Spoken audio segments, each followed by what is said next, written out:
Boa tarde, boa tarde. Está todo aí? Testando os microfones ao vivo. Todo mundo se ouvindo? Meio picado, mas Beleza. ouço. Deu uma picadinha aí. Tudo bem. Mesma coisa aqui, mas tá lindo. Você continua lindo, André. PH já começou, né? Bom, pessoal, quero agradecer a ABPOD e a Campus Party a oportunidade de conduzir essa conversa importante, né? Recorrente, mas sempre nova. Olha essa tela, pessoal. Que tela maravilhosa. Uau! André, bem na hora dos elogios, tá cortando, cara. Na hora que tu vai nos elogiar, aí corta, né? Aí é um complô, é algo, alguma coisa aí que tá acontecendo. Complicou.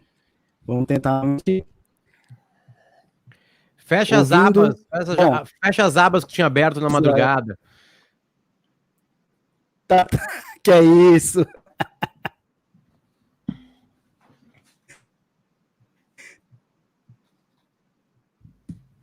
Estão me ouvindo agora? Vamos lá. Agora melhorou um pouquinho. Aproveitar que hoje, cara. 2, testando. Nada. Tá rolando, né? Mas acho que a conexão aí que não tá tão boa, aí tá dando umas engasgadas. Se tiver alguém jogando PlayStation na sala, pede pra desligar, pede pra fechar. Pede pra todo mundo pegar um livro agora, cara. Não escutar podcast, fazer tudo. Expulsei todo mundo de casa pra gente conversar aqui. Vamos lá. Então, vamos fazer uma tentativa. Todo mundo me ouvindo agora? Deu uma melhorada. Te ouço um pouco melhor, André. Assim. Oh, meu Deus. Bom, para essa apresentação eu vou tirar meu vídeo aqui para ver se melhora, tá? Como eu estou logado pela ABPOD, tá aí a minha foto da nossa presidente, Kel Bonassoli. Estão me ouvindo agora? Que eu tirei o meu vídeo? Sim. Bom, vamos começar. Aí eu vou olhando de vez em quando vocês me veem. Aproveitar que hoje é 11 de julho, aniversário do meu pai. Um beijo, Alexandrinho, tá lá no interior do Ceará, em Acopiara, acompanhando a gente ao vivo. Vamos falar um pouco do menino jornalismo, né? O jornalismo acompanha as tecnologias, acompanha a sociedade, as mudanças culturais. Tem sido assim ao longo do tempo, desde quando se percebeu a ânsia do ser humano por informar-se. Mais recentemente, esse barulho intenso e alto aí da internet meio que forjou ofuscar esse menino jornalismo e até deixou meio tonto, né? Agora todo mundo faz notícia, até mesmo bem antes do próprio jornalista, né? Que viu seu furo de reportagens aí se dissolver pelas telas dos celulares, das redes sociais. Bom, quando o jornalismo estava quase caminhando de mãos dadas com a dinâmica das redes sociais, tá aí uma pandemia global para você. Opa! Será que agora é uma oportunidade de dominar essa bola quadrada aí das informações desencontradas e marcar um golaço? Meio que sim. Essa é a especialidade do jornalismo, curadoria. No meio desse caos e dessa tontura existencial do jornalismo, é talvez hora de mostrar como é que se informa, como é que comove, como é que conta história, como é que produz audiovisual, como é que se faz um ao vivo, não é o caso da gente, como é que busca a fonte daquela mais alto pedestal até o mais simples cidadão. Opa, cidadão.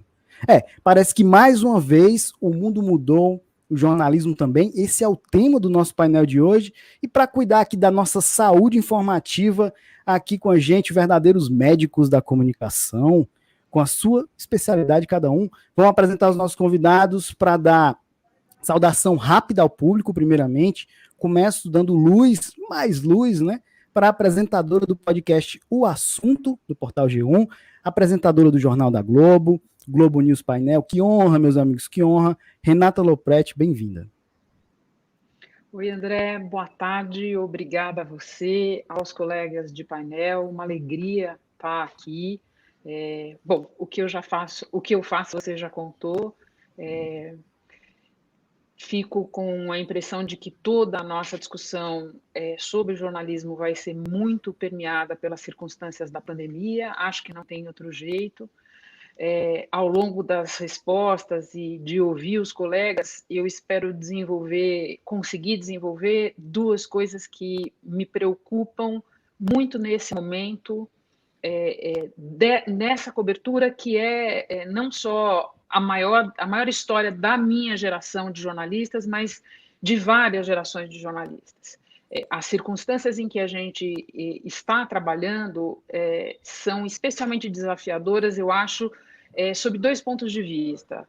Sob o ponto de vista da autorreferência, que mais e mais eu penso que é um risco permanente, e sob o ponto de vista do oficialismo das informações, no momento em que o acesso de todo mundo, você falava de fontes há pouco, mas a mobilidade e o acesso nosso estão dia a dia comprometidos, dia a dia representam um desafio para nós. Então, estou aqui para ouvir, para contar um pouco da minha experiência. Acho que fico por aqui. Legal. A segunda honra é dividir a tela com, olha só o termo desse rapaz, gerente de inteligência de negócios do grupo O Povo de Comunicação. Que chique, hein, PH? Acima de tudo, podcaster da primeira geração e queridinho da podosfera nacional. Bem-vindo, meu conterrâneo, Francisco Rafael Bezerra dos Santos, ou simplesmente PH Santos. Seja bem-vindo. Rapaz, entregaram meu nome completo aqui, que sacanagem, André. Rapaz, tô aqui para aprender hoje, bicho. Tô aqui para aprender, tô com mestres, Luciano Potter aí, que eu escuto no Pretinho Básico, Renata Lopretti, que eu sou apaixonado. E eu tô aqui, cara, para aprender. No último Spotify eu até postei um stories assim, assistindo o painel da Lopretti com um coração. De tanta paixão. Morrendo de saudade do painel, eu sou. Foi muito bom, né? Eu tô aqui hoje para escutar bastante, porque o meu trabalho dentro do jornal é o trabalho ali de auxílio do jornalismo, né? Com dados, eu trabalho diretamente com dados, inteligência de negócio é a tradução que o pessoal chama de BI, né? Business Intelligence, e ali eu faço todo o trabalho de SEO, o trabalho de métricas, de analytics, e também cuido de tudo relacionado ali a podcast, junto com outros amigos. Como um entusiasta do podcast, o Povo entrou nessa linha porque, de fato, necessitava, e com a minha entrada no jornal O Povo, eu venho de outro jornal, eu passei 12 anos em outro jornal, com a minha entrada no jornal O Povo, eu vim auxiliar esse projeto, pelo menos no início da caminhada. E eu tô aqui para, sei lá, dar uma visão um pouco mais de bastidor, de quem mais precisa do jornalismo dentro da redação, para que o meu trabalho aconteça, e também ajudando o trabalho do jornalista a acontecer. Massa, PH. Também aqui com a gente, comentarista de esporte da Rede Globo e autor dos podcasts Vida de Jornalista e 2 Pontos. Bem-vindo à Arena Podcast, Rodrigo Alves. Salve, André, tudo bom, cara? Um abraço para você e para todos os companheiros aqui de mesa. Essa mesa é brincadeira, né? Até agora eu não consegui entender direito como é que eu consegui meu ingresso para me infiltrar aqui, mas já que o ingresso veio, eu tô aqui. E é isso, e também tô aqui muito para ouvir os amigos e aprender com essas experiências de todo mundo. Como a Renata falou, acho que é um momento para quem faz jornalismo que é muito desafiador, mas é muito empolgante também, né? Porque acho que tenho certeza que é a cobertura mais importante da nossa geração. Então, é uma honra, acho que para quem faz jornalismo, poder produzir nesse momento, seja podcast, seja pela televisão, pelo rádio, jornal, quem trabalha como jornalismo independente. Então, é um ótimo momento para ser jornalista, apesar de ser um péssimo momento para estar no mundo, né? Porque o mundo não anda bem. E então eu estou muito honrado de estar aqui e tentar contar um pouco também da minha experiência como tem sido. Acho que a pandemia impactou todo mundo, mas estou aqui principalmente para ouvir e aprender com os amigos. Uma honra mesmo. Obrigado. Valeu, Rodrigo. E para explicar a internet e a conexão caindo, o peso dessa live, dessa mesa, passamos pelo Nordeste, pelo Sudeste, desembarcamos agora no Sul do país, com o host do Potter Entrevista, vocês vão conhecer ele de outras estradas também, grande comunicador brasileiro, Luciano Potter. Não vou dizer o nome completo como o do PH, mas se você quiser, bem-vindo. Obrigado, André. Valeu pelo carinho. 12 graus aqui, tá? Eu não sei como é que vocês estão aí, mas aqui tá 12 graus. Tá... Aqui tá tranquilo, 32, beleza. Ótimo. Tudo nublado. Na sombra. Não tem nada. Eu não vou mostrar porque senão queima a lente. Tá, deixa assim, né? Mas feliz da vida, eu aceitei esse convite sem saber com quem eu conversaria, né? O Renan me procurou, vamos falar. Fiquei absurdamente feliz quando eu vi que a mesa estava composta por vocês. Obrigado pelo carinho. E foi bom, né? A gente tá precisando tanto de carinho, o jornalista apanha tanto, que só esses 10 minutinhos aqui já valeram já. Foram vários elogios, eu gravei, vou distribuir isso aí em redes sociais, vou mandar em grupos de WhatsApp da família, né, porque já valeu receber um pouco de carinho, né? Entrei no Twitter ali, fui aquela surra, opa, já saí, já tô de volta agora aqui. Obrigado, André, pelos elogios e pelos colegas também. Vamos trocar uma ideia aqui, vamos aprender. Vamos ver como é que tá lidando esse menino jornalismo, como você falou, André. Bom, a dinâmica da gente vai ser o seguinte: a gente quer muito conversar com o público, mas antes vamos fazer algumas considerações, vamos fazer 2 rodadas. A primeira rodada é uma mesma pergunta para todos, a segunda rodada, perguntas individuais, e depois a gente abre para conversa com o público, com a plateia, beleza? Bom, para começar, Renata, por favor, o jornalismo mudou tanto assim mesmo?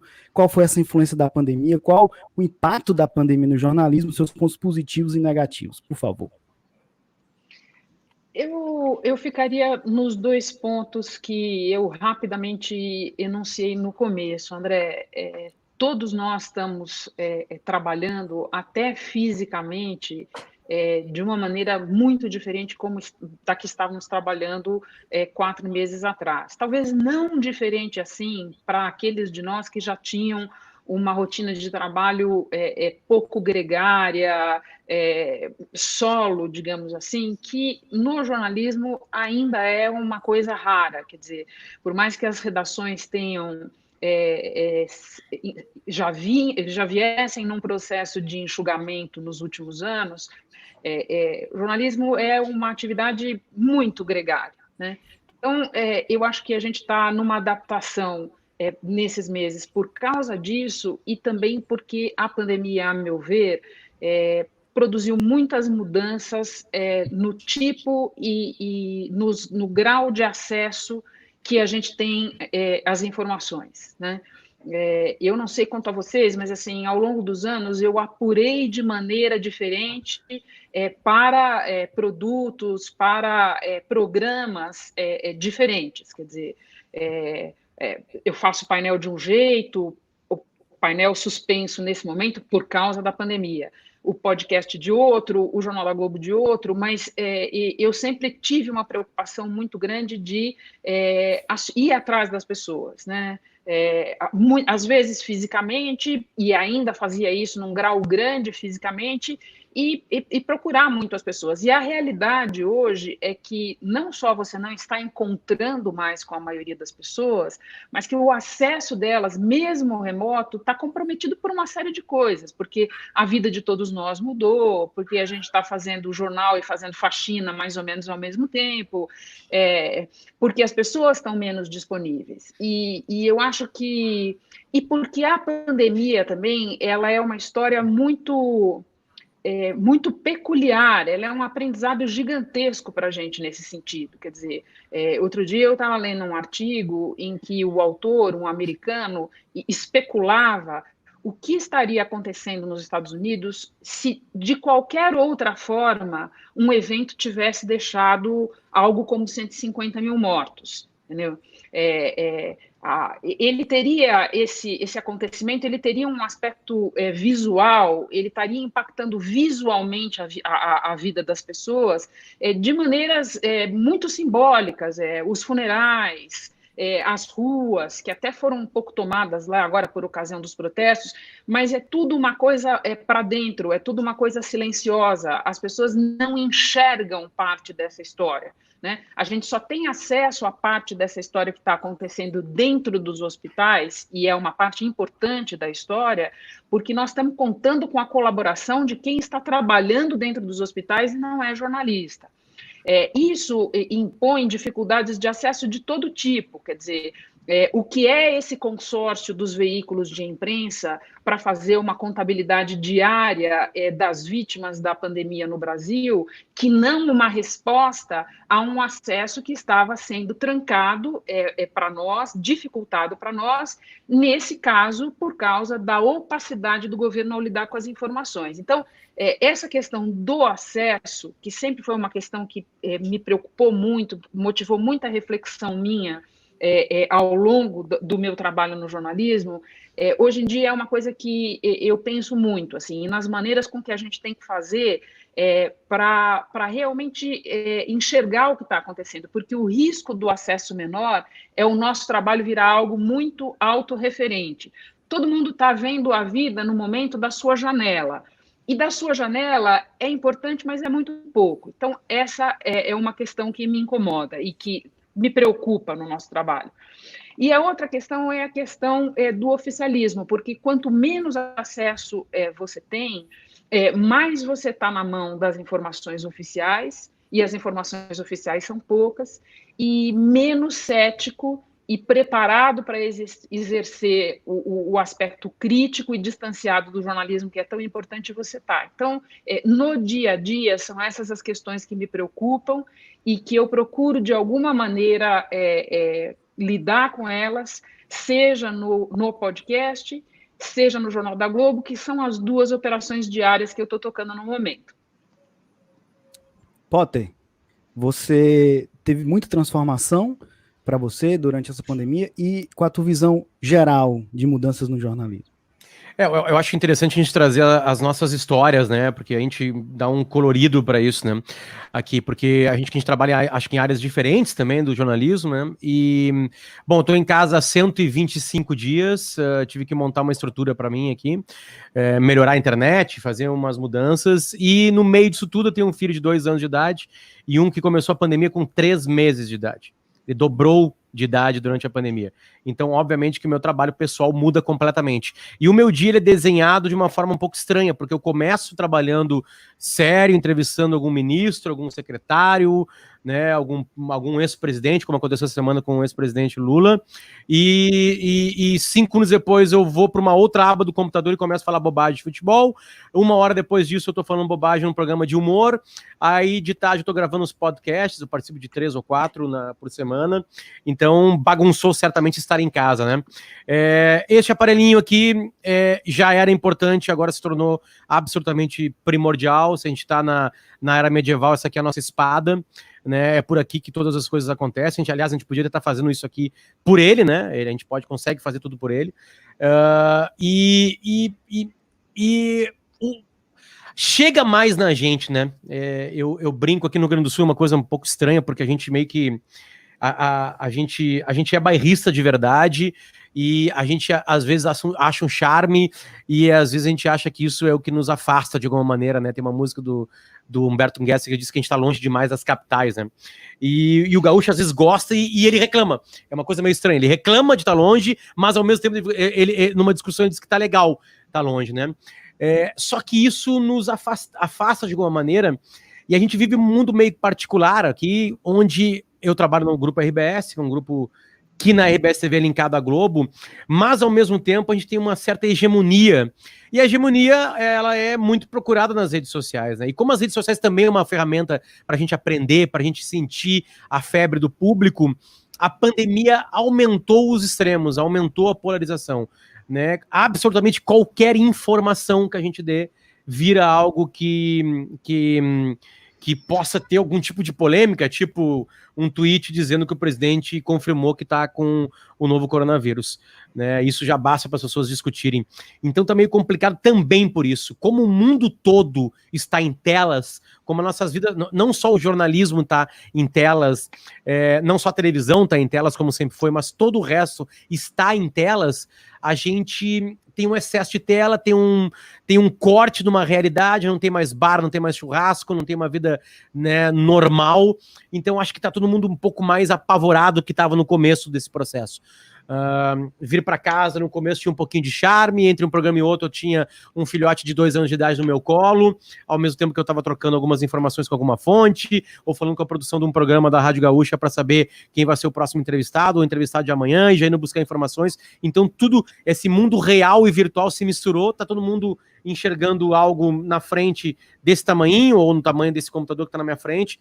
Acho que isso modificou um pouco a nossa normalidade como ser humano. Isso atrapalhou a nossa normalidade humana. E óbvio que isso atrapalha também a gente conseguir fazer o nosso trabalho, né? E receber o que vem do público, que é muito importante hoje em dia, né? Antigos jornalistas escreviam uma coluna num jornal. Olha, alguém teria que ter saco de escrever uma carta num papel com caneta, né? E ir pro correio, pagar um selo, botar numa caixinha, aquilo receber, o comunicador ou o jornalista ler aquilo e ter a vontade de escrever aquilo também. Então, hoje não. Hoje é imediato. E na pandemia, esse imediatismo, ele tá chegando muito mais porque não tem outro caminho. É só por ali que a gente tá trabalhando. Então, acho que isso também atrapalha, né? Pegando um pouquinho do que a Renata falou, né? De a gente tá em casa, tá trancado e tá fazendo isso, ser cobrado disso, né? Eu fui cobrado na fila de frios esses dias. Né? Tô ali, na hora que eu falei, eu quero 100 gramas de queijo lanche, mais 100 gramas de mortadela, um cara olhou, tu não tinha que estar em casa? A tua empresa não disse para ficar em casa? Assim, é que eu tenho 2 filhos para alimentar. Né? Óbvio que eu fui educado com a pessoa, né? Mas por dentro eu tava com todos os palavrões aqui engasgados. Joguei ele por um canto da bochecha e segurei. Não, é que eu preciso alimentar meus filhos, né? Sabe como é que é? A gente ainda precisa se alimentar. O jornalista e os filhos ainda comem, né? A pessoa entendeu, viu que estava prestes a gente ter uma intercação talvez mais carnal, né? Mais pele, né? A gente segurou, mas assim, tá todo mundo com os nervos, né, a flor da pele. Então isso embaralhou também um pouquinho o nosso trabalho. Mas eu acho que a busca por informação, ela mudou só os aparelhos, né? Como a Renata disse, é muito mais legal uma entrevista ao vivo, né? É muito mais legal a pessoa na tua frente. É muito mais legal ter, né, tudo, né? A máscara atrapalha o processo, né? Só os olhos não dizem muita coisa pra gente. A gente precisa da face inteira, né, para passar mais coisas, né? Como eu trabalho só em rádio hoje, e o rádio também virou meio que televisão, pelo menos a busca de informações continua a mesma. A gente continua entrevistando as pessoas por telefone, né? Esse é um trabalho que continua acontecendo nos podcasts, a mesma coisa. Mas, sim, a gente está no momento, mas também penso que vai acabar isso, assim. São poucas as coisas. Eu acho que o que mais vai mudar na nossa vida é que a gente não vai precisar viajar para fazer uma reunião. Finalmente nossos chefes entenderam isso, né? Que não precisava todo mundo se juntar numa mesma sala para isso, que dá para resolver muita coisa ligando para alguém, né? Mas o jornalismo teve essa sacudida. E, por incrível que pareça, eu acho que vocês estão sentindo isso também, as audiências da Rádio Gaúcha estão maiores, as audiências da Rádio Atlântica estão maiores, as audiências dos podcasts estão maiores, as pessoas estão mais atrás, ou de entretenimento, ou de informação, né? Ao mesmo tempo que as receitas estão menores. A gente teve baque em todos os programas com patrocinadores, pela obviedade que a pandemia e a quarentena afastou, né, pessoas de compras, e essas empresas levaram esse pênalti e elas tiveram que tirar dinheiro do marketing. Mas estamos aí, nesse mar movimentado, tentando se segurar dentro desse barquinho aí, mas acho que uma hora a tempestade passa e a gente volta a um normal. Talvez a gente possa discutir que normal vai ser esse, mas é mais ou menos isso, concordo com o que a Renata falou, a gente tá bem bagunçado mesmo. Não pode falar aquela palavra que começa com N, normal, não pode, tá? Tá proibido aqui. Obrigado. Brincadeira. Obrigado. Rodrigo, você é do esporte, né? Tem implicação muito mais do basquete, talvez, mas mesmo assim, né, não estão acontecendo as rodadas. O que é que mudou para ti? Qual é o teu ponto de vista global sobre essa questão? Eu acho que todo mundo que produz jornalismo foi impactado, assim como todo mundo de qualquer profissão, né? Então a vida mudou para todo mundo. O Potter falou que não tem bar, não tem churrasco. Aqui no Rio até tem, viu? Tem churrasco, tem bar, tá um monte de gente na rua. A minha vizinha aqui faz festas para 10 pessoas, aqui no apartamento do lado, enfim. Esse tipo de coisa acontece. Mas é claro que impactou demais na vida de cada um, assim. E eu acho que a gente tem 2 tipos de impacto para o jornalismo, né? Primeiro, o jornalista que continua trabalhando na rua e continua saindo e reportando e fazendo a cobertura da pandemia, se adaptando desse jeito, né? Como o Potter falou, com a máscara que não deixa você se expressar da mesma forma, mas é uma medida necessária, né? E gente que está se enfiando em lugares que não são seguros porque precisam fazer essa cobertura e estão se arriscando. Inclusive, acho que é uma parte da profissão, o risco, né? Tanto em coberturas de zonas de conflito, coberturas de guerra, como o momento que a gente está vivendo agora, que é uma pandemia. Então, a gente tem muitos jornalistas se arriscando. Os jornalistas que têm um privilégio de poder ficar em casa, que é o meu caso nesse momento, no meu caso, assim, como você falou, André, o esporte está começando a voltar agora, né, no mundo inteiro. Então, eu hoje trabalho comentando basquete no Sport TV e só agora no fim do mês é que vai voltar a NBA. Então, nos últimos 3 meses, 4 meses, o trabalho no Sport TV ficou meio suspenso. A gente fez ali participações, gravações, mas a transmissão de jogo mesmo ficou suspensa. Então, para quem trabalha com esporte, eu acho que teve um impacto bem grande, porque o objeto da sua reportagem, da sua cobertura, da sua transmissão não estava acontecendo. Agora é que está voltando, e muitas vezes antes da hora, né? Nem era para voltar e já está voltando em alguns lugares, como aqui no Rio, por exemplo, futebol voltando, enfim. Mas, no meu caso, a rotina mudou em relação ao Sport TV por causa disso, e em relação aos podcasts que eu continuei fazendo, tanto o Dois Pontos, que é o podcast que eu faço lá no Sport TV sobre basquete com o Rafael Roque, e o Vida de Jornalista, que é um projeto meu pessoal, autoral, sobre jornalismo, aí a rotina não mudou tanto, porque eu já fazia muito de casa, já produzia muito de casa. O que mudou mais é assim, a entrevista que, quando era aqui no Rio de Janeiro, eu sempre tentava gravar presencialmente, e agora eu não estou mais saindo. Então, como o Potter falou, também estou já em casa direto há 3 meses, 4 meses, saindo uma vez a cada 3 semanas para ir lá no mercado. Ainda bem que ninguém me xinga na fila dos frios.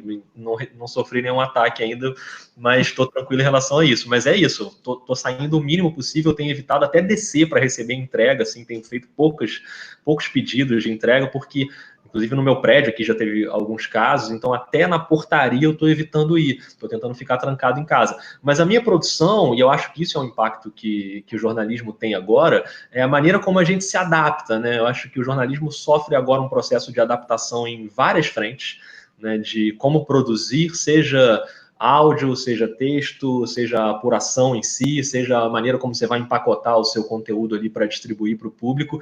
Então, no meu caso, é claro que teve esse impacto também, de eu não poder mais fazer as entrevistas pessoalmente. E no caso do Vida de Jornalista, eu estou tentando usar o podcast para documentar essa cobertura, já que eu não estou envolvido diretamente nela, cobrindo ali no dia a dia, na rua. Eu estou tentando me convencer que a minha missão jornalística nesse momento é documentar a cobertura mais importante da minha geração. Então eu tenho conversado com muita gente que está no front da cobertura. E é ótimo para mim também, porque eu vou aprendendo muito com essas experiências. Pessoas que foram para dentro de UTI, que foram cobrir em cemitério, que foram, enfim, coberturas na rua, jornalistas de ciência, jornalistas de direitos humanos. Então tenho conversado com bastante gente, e essas pessoas também estão tendo que se aventurar, né, e se arriscar, né? Tudo é um risco, né? A Priscila Armani está falando aqui nos comentários. Colocar o lixo para fora virou uma aventura. É isso, quando eu tenho que sair aqui no corredor para colocar o lixo na lixeira, eu já volto no mega processo da higienização, de vou quase tomar banho depois de jogar o lixo aqui, porque dá um medo, né? Assim, é claro que assim, teoricamente eu não sou um grupo de risco, mas não importa, né? Quanta gente a gente está vendo aí que não é grupo de risco e está sofrendo e morrendo, né? Então, é muito complicado, mas no geral, eu acho que talvez a lição que fique para quando essa poeira baixar é uma capacidade de adaptação do jornalismo, e aí eu estou falando de tudo, desde o que a gente está fazendo aqui, né? Porque esse encontro poderia ser presencial se a gente não tivesse nessa situação. Então,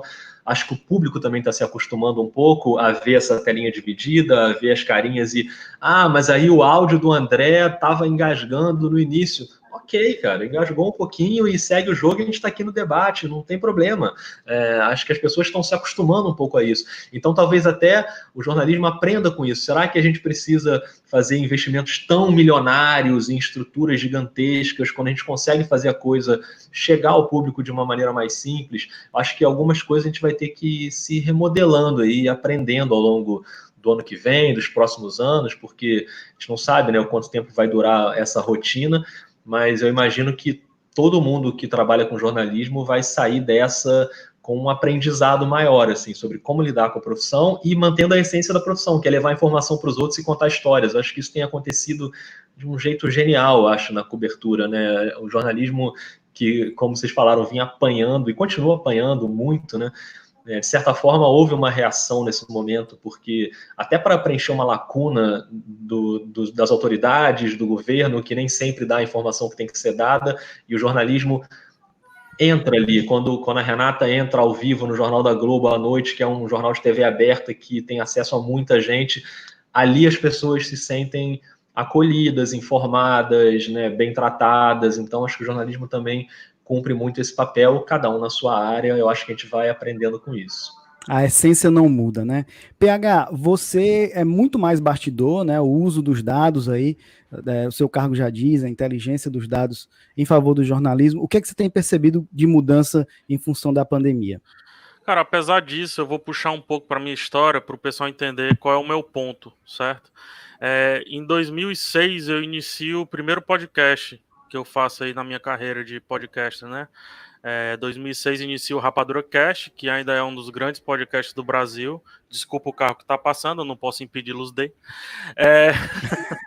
Mas em 2006 eu inicio com esses mesmos problemas que vocês estão vendo aqui do carro passando e tudo mais.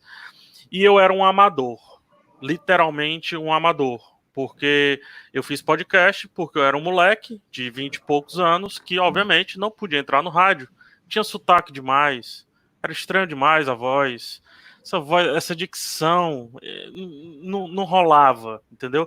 E eu era estudante de história, não era estudante de jornalismo. Quem que vai pegar o cara da história para ir para a rádio e tudo mais? Então iniciamos o podcast, eu e o Jurandir, né, que permanece até hoje, tem mais de, 500 edições aí falando sobre cinema. E começa também a minha carreira como crítico de cinema, publicando em blogs, como um amador, no sentido de amante também. Então eu publicava minhas críticas, meus 1.800 toques, 2.500 toques, depois consigo fazer 4.000, 5.000 toques, por aí vai, mas sempre como um amador. E aí, nesse meio da história, os blogs começaram a dar furos jornalísticos, começaram a ser relevantes, começaram a criar o blog do fulano, e esse blog do fulano, às vezes, mais acessado do que grandes portais. E aí, nesse sentido da crítica, eu deixei de ser amador, porque o meio que eu estava me profissionalizou, por mais que eu não quisesse. Então, eu deixei de ser um blogueiro, que agora tem o blogueirinha, né? O jocoso blogueirinha, mas eu deixei na época de ser um blogueiro, pelos idos de 2010, e passei a ser um crítico de cinema, aceito inclusive por associações e tudo mais. E aí eu entro no YouTube. Há 3 anos eu tenho um canal no YouTube, hoje tem 220 mil inscritos, só sobre cinema, falando sobre crítica de cinema e tudo mais. E eu entro como um amador. E aí, no meio dessa pandemia, eis que YouTube e podcast me alçam a profissionais do ramo, entendeu? Eu iniciei nessa mesma mesa, nessa mesma posição, com o microfone de varetinha, num copo, porque o pé estava quebrado, o meu primeiro podcast. E hoje, o método, não estou falando o método de fazer podcast em si, mas o método de fazer jornalismo, o método de fazer comunicação, tá passando lá pelo PH de 2005, 2006, que na época eu teve que tomar 2 latinhas de cerveja para conseguir uma desinibição para gravar. E é isso que, assim, eu entendo todo mal, todas as aflições e tudo, só que eu acabo sendo hoje procurado por justamente ter sido o cara que passou a vida inteira fazendo as coisas de maneira amadora, que hoje não são mais encaradas como amadorismo. Hoje, é um relato muito pessoal. Quando eu vejo, por exemplo, a Globo News entrando no meio de um furacão, seja lá o que for, quando eu vi pela primeira vez o repórter entrando com fone de ouvido da Apple, eu ficava assim, ó. Tipo, tava tendo um furacão, um caos, mas pra mim era assim, ó. Porque, poxa, isso é amadorismo. Como assim? O cara tá entrando pelo Skype, por onde eu gravo o podcast, ele tá entrando pelo Skype, segurando o celular ele mesmo, tremido, e pode isso, e com o fone. E eu ficava assim, o mundo acabando e eu, assim. E durante a pandemia, muitas vezes, apesar de ser um assunto tenso e tudo mais, como os programas iam se resolvendo, eu posso citar aqui, por exemplo, um programa que se reinventou muito bem, o pessoal do do esporte interativo ali, com esportes, né? Os programas de TV. Quando eu ligava ESPN, Sport TV e via esses mesmos quadradinhos, eu ficava assim, ó. Olha, gente, eles estão fazendo o que eu faço. Eu não sou mais amador mais uma vez. Então, meu ponto de vista é esse copo meio cheio aí, digamos assim, de que o amadorismo passou. Assim, brincar de internet, vou colocar assim, não é mais brincar de internet. Fazer podcast não é mais um negócio amador. Fazer jornalismo na internet, entrevistar pessoinhas na internet, não é mais entrevistar pessoinhas, é fazer jornalismo. E várias pessoas que eram apenas, digamos, comunicadores, entretenimento e tudo mais, eles estão aí, na ponta do fazer história. E aí, como historiador, eu posso falar bem facinho que nós estamos fazendo história, essa história de baixo para cima, e nós estamos mudando aí a ordem mundial da comunicação. Massa demais. Para quem começou a assistir a gente agora ou entrou há pouco tempo, a gente vai fazer em 3 rodadas de perguntas. Acabou de terminar a primeira rodada, que foi mesma pergunta para todos, e agora a gente vai entrar na segunda rodada com perguntas individuais e logo em seguida a gente abre para o público, para conversa, para intervenção entre os participantes e tudo mais, só para contextualizar.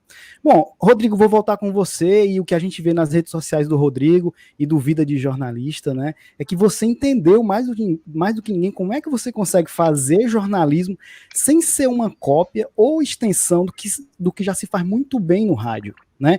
É um formato e você conseguiu criar um formato, desenvolver, né? Juntar observações suas, né? Aglomerar o que você ouviu, o que você percebeu, e você faz muito bem, e a gente vê comentários, não só percebe, como sou ouvinte, como também as pessoas comentam isso.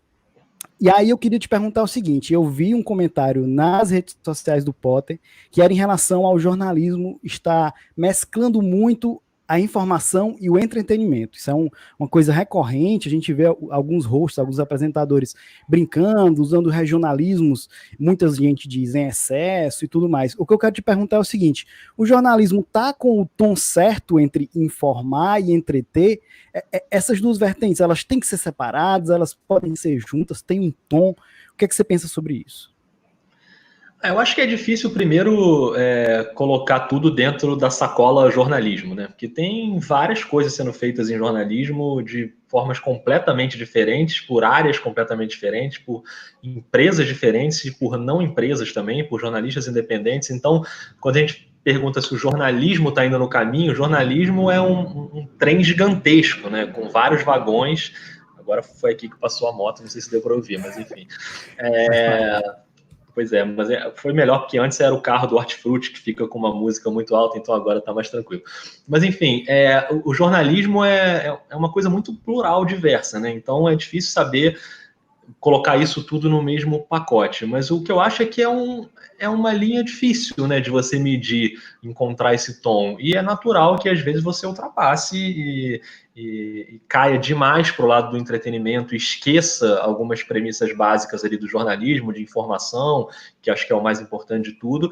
E, ao mesmo tempo, você às vezes pode, com medo de chegar perto dessa linha, ficar muito conservador e não conseguir se comunicar tanto com o seu público, né?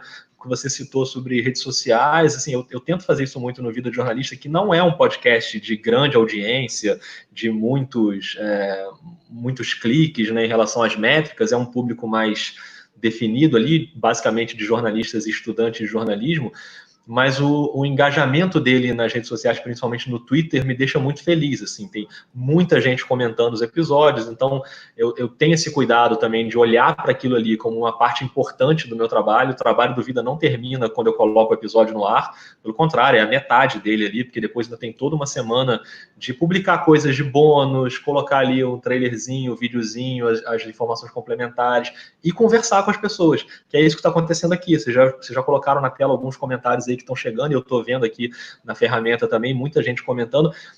Eu acho que hoje é um caminho sem volta. As pessoas, elas se sentem parte integrante do conteúdo que está sendo produzido. É claro que dependendo da mídia onde você está, isso vai ser mais explícito ou vai ser um pouco mais difícil, né? Você pode estar num lugar que aquela interação não acontece ali naquele momento. Mas como hoje todo mundo praticamente está em rede social, os jornalistas inclusive, essa interação acaba acontecendo. Então, esse tom do quanto você tem que...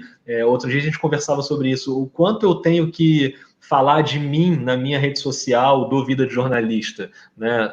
O quanto importa para a pessoa saber sobre a minha vida social? Talvez não importe muito, mas talvez dê uma humanizada também no trabalho, entendeu? Se eu faço algum comentário ali mais pessoal, ou alguma opinião mais pessoal que não tem necessariamente a ver com o Vida, ou algum pedaço da minha rotina ali que aproxime mais as pessoas, acho que as pessoas gostam disso também. Mas não é fácil, André, você encontrar esse tom de também não virar uma papagaiada constante de vejam como é a minha vida. As pessoas não estão interessadas nisso também, né? A maioria das pessoas, eu acho. Então você tem que ir tentando encontrar ali o tom, mas no geral eu sou a favor assim, de você tentar abrir a caixa do jornalismo, e isso inclui chegar perto do entretenimento e chegar perto dos relacionamentos pessoais também, mas sempre tentando medir ali para ver. Acho que o termômetro é o que o seu público quer naquele momento, e você também ter o discernimento de saber o que você deve entregar para o público. Acho que você vai pegando isso com o tempo, assim. Acho que é um aprendizado, né? É porque também o jornalismo, principalmente TV, é um público muito genérico, né? É diferente de um blog que tem o seu nicho, um podcast que tem seu nicho. Como o TV tem um público bem amplo, vai ter gente que vai, né, não vai gostar daquele tom mais informal, na minha época era mais formal, né? Vai chegar esse tom e as gerações... O que eu tento fazer sempre no podcast, na produção do podcast do Vida, é colocar os bastidores daquela produção dentro do próprio episódio. Isso eu faço muito, assim. Eu gravo a hora que eu tô chegando para fazer a entrevista, às vezes eu tô no metrô chegando, eu já boto para gravar. Quando eu toco o interfone na casa da pessoa, eu já coloco para gravar. Então, o clima ali, a minha ideia no Vida de Jornalista é sempre, a meta é sempre a mesma, é levar o ouvinte para dentro do episódio, para a cena onde eu tô. Isso vale não só para podcast. Quando eu trabalhava com texto, eu tentava fazer isso também, descrevendo cenas no texto. Eu tenho um privilégio de estar em lugares, né, que os meus ouvintes nem sempre têm. Eu já tive o privilégio, por exemplo, de sentar com a Renata numa mesa, num festival, para a gente conversar sobre a carreira dela e ela me contar as histórias dela no episódio que a gente gravou. Era só eu que estava ali, os ouvintes não estavam. Mas eu quero que eles estejam também, porque interessa para todo mundo saber aquilo ali. Então, sempre tento levar as pessoas ali para dentro, e aí você tem elementos de narrativa de áudio para tentar fazer isso. Acho que dá para fazer. O quanto mais você conseguir aproximar, melhor.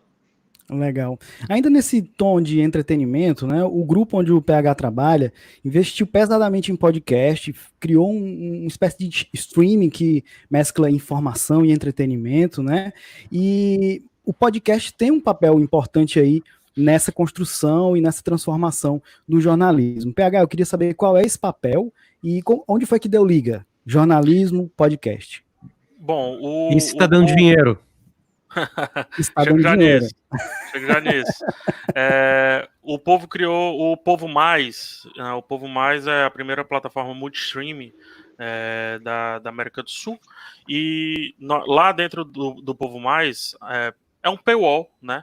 Mas dentro do Povo Mais nós temos não só as notícias, que são exclusivas, as reportagens especiais e tudo mais, como os colunistas, mas também podcast, filmes, séries, documentários, livros e etc. Por isso que é multi-streaming, né? Não é só streaming. Fiquei feliz quando vi que muita gente anotou quando eu falei multi-streaming. Mas enfim. Eu anoto sempre, tudo. Jornalista anota. Também estou cheio de anotações. Só tomando nota. Mas enfim, e dentro estão os podcasts, né? A gente escolheu colocar os podcasts para dentro justamente, né, nessa visão que até o Potter falou. É difícil vender podcast, o comercial vender podcast é complexo, porque podcast você não vende alguns sim, mas não é diferente de você vender, por exemplo, um espaço publicitário ali na TV, é diferente de você vender até mesmo o YouTube, uma mídia programática, alguma coisa, ou um banner e etc. Você vende marca agregada, né? Você tem que primeiro correr muito, criar o seu público, meio que criar suas várias personas ali, levando um pouco para o marketing, ter o seu público, e aí você tem que encontrar uma marca que queira se anexar ao seu público. Não necessariamente converter um clique, não necessariamente converter uma promoção, não necessariamente... Entendeu? Então, odeio essa palavra, mas enfim, é um paradigma aí, de certa forma, então por isso que o comercial ainda está tateando isso.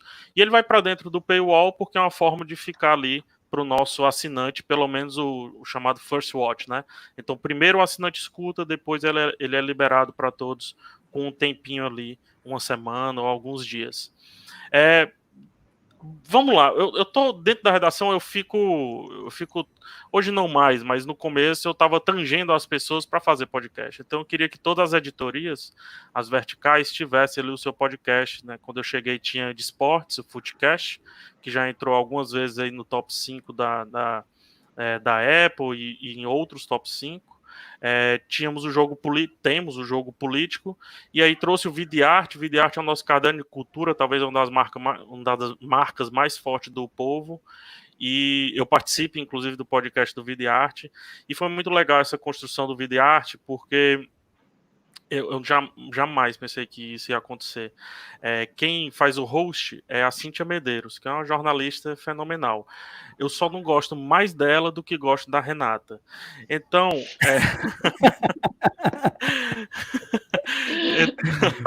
Porque ela tá aqui, né? Vai apanhar quando volta pra redação. Eu entendi, mas eu vou acreditar. Pior que eu tenho que entregar um texto hoje para ela. Cíntia, te amo. Mas, enfim. E aí, cara... Por exemplo, essa brincadeira do carro do leite que passava, né? Ela queria regravar. Cíntia, inclui esse carro do leite na história. Traz esse carro do leite pra cá, é isso. É assim mesmo, brinca com isso. Inclusive, o carro do leite tá passando e tudo mais. Então, quebrar fazer jornalismo reto foi um trabalhinho que eu tive e venho tendo também. E aí, uma brincadeira que a gente fez também foi de trazer parceiros. Eu acredito que mesclar os podcasts da casa com os podcasts parceiros, no caso, podcasts até já estabelecidos ou criados por pessoas que ficam rondando ali o povo, né? Ficam rondando o jornal, de certa forma. Acho que foi um trunfo da gente também para trazer outros assuntos. A gente trouxe até astrologia, para você ter ideia ali, falar de horóscopo, né? E tudo mais. Então, a gente tenta mesclar.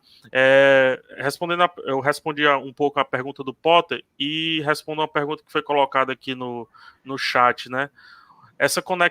Onde essa conexão deu liga?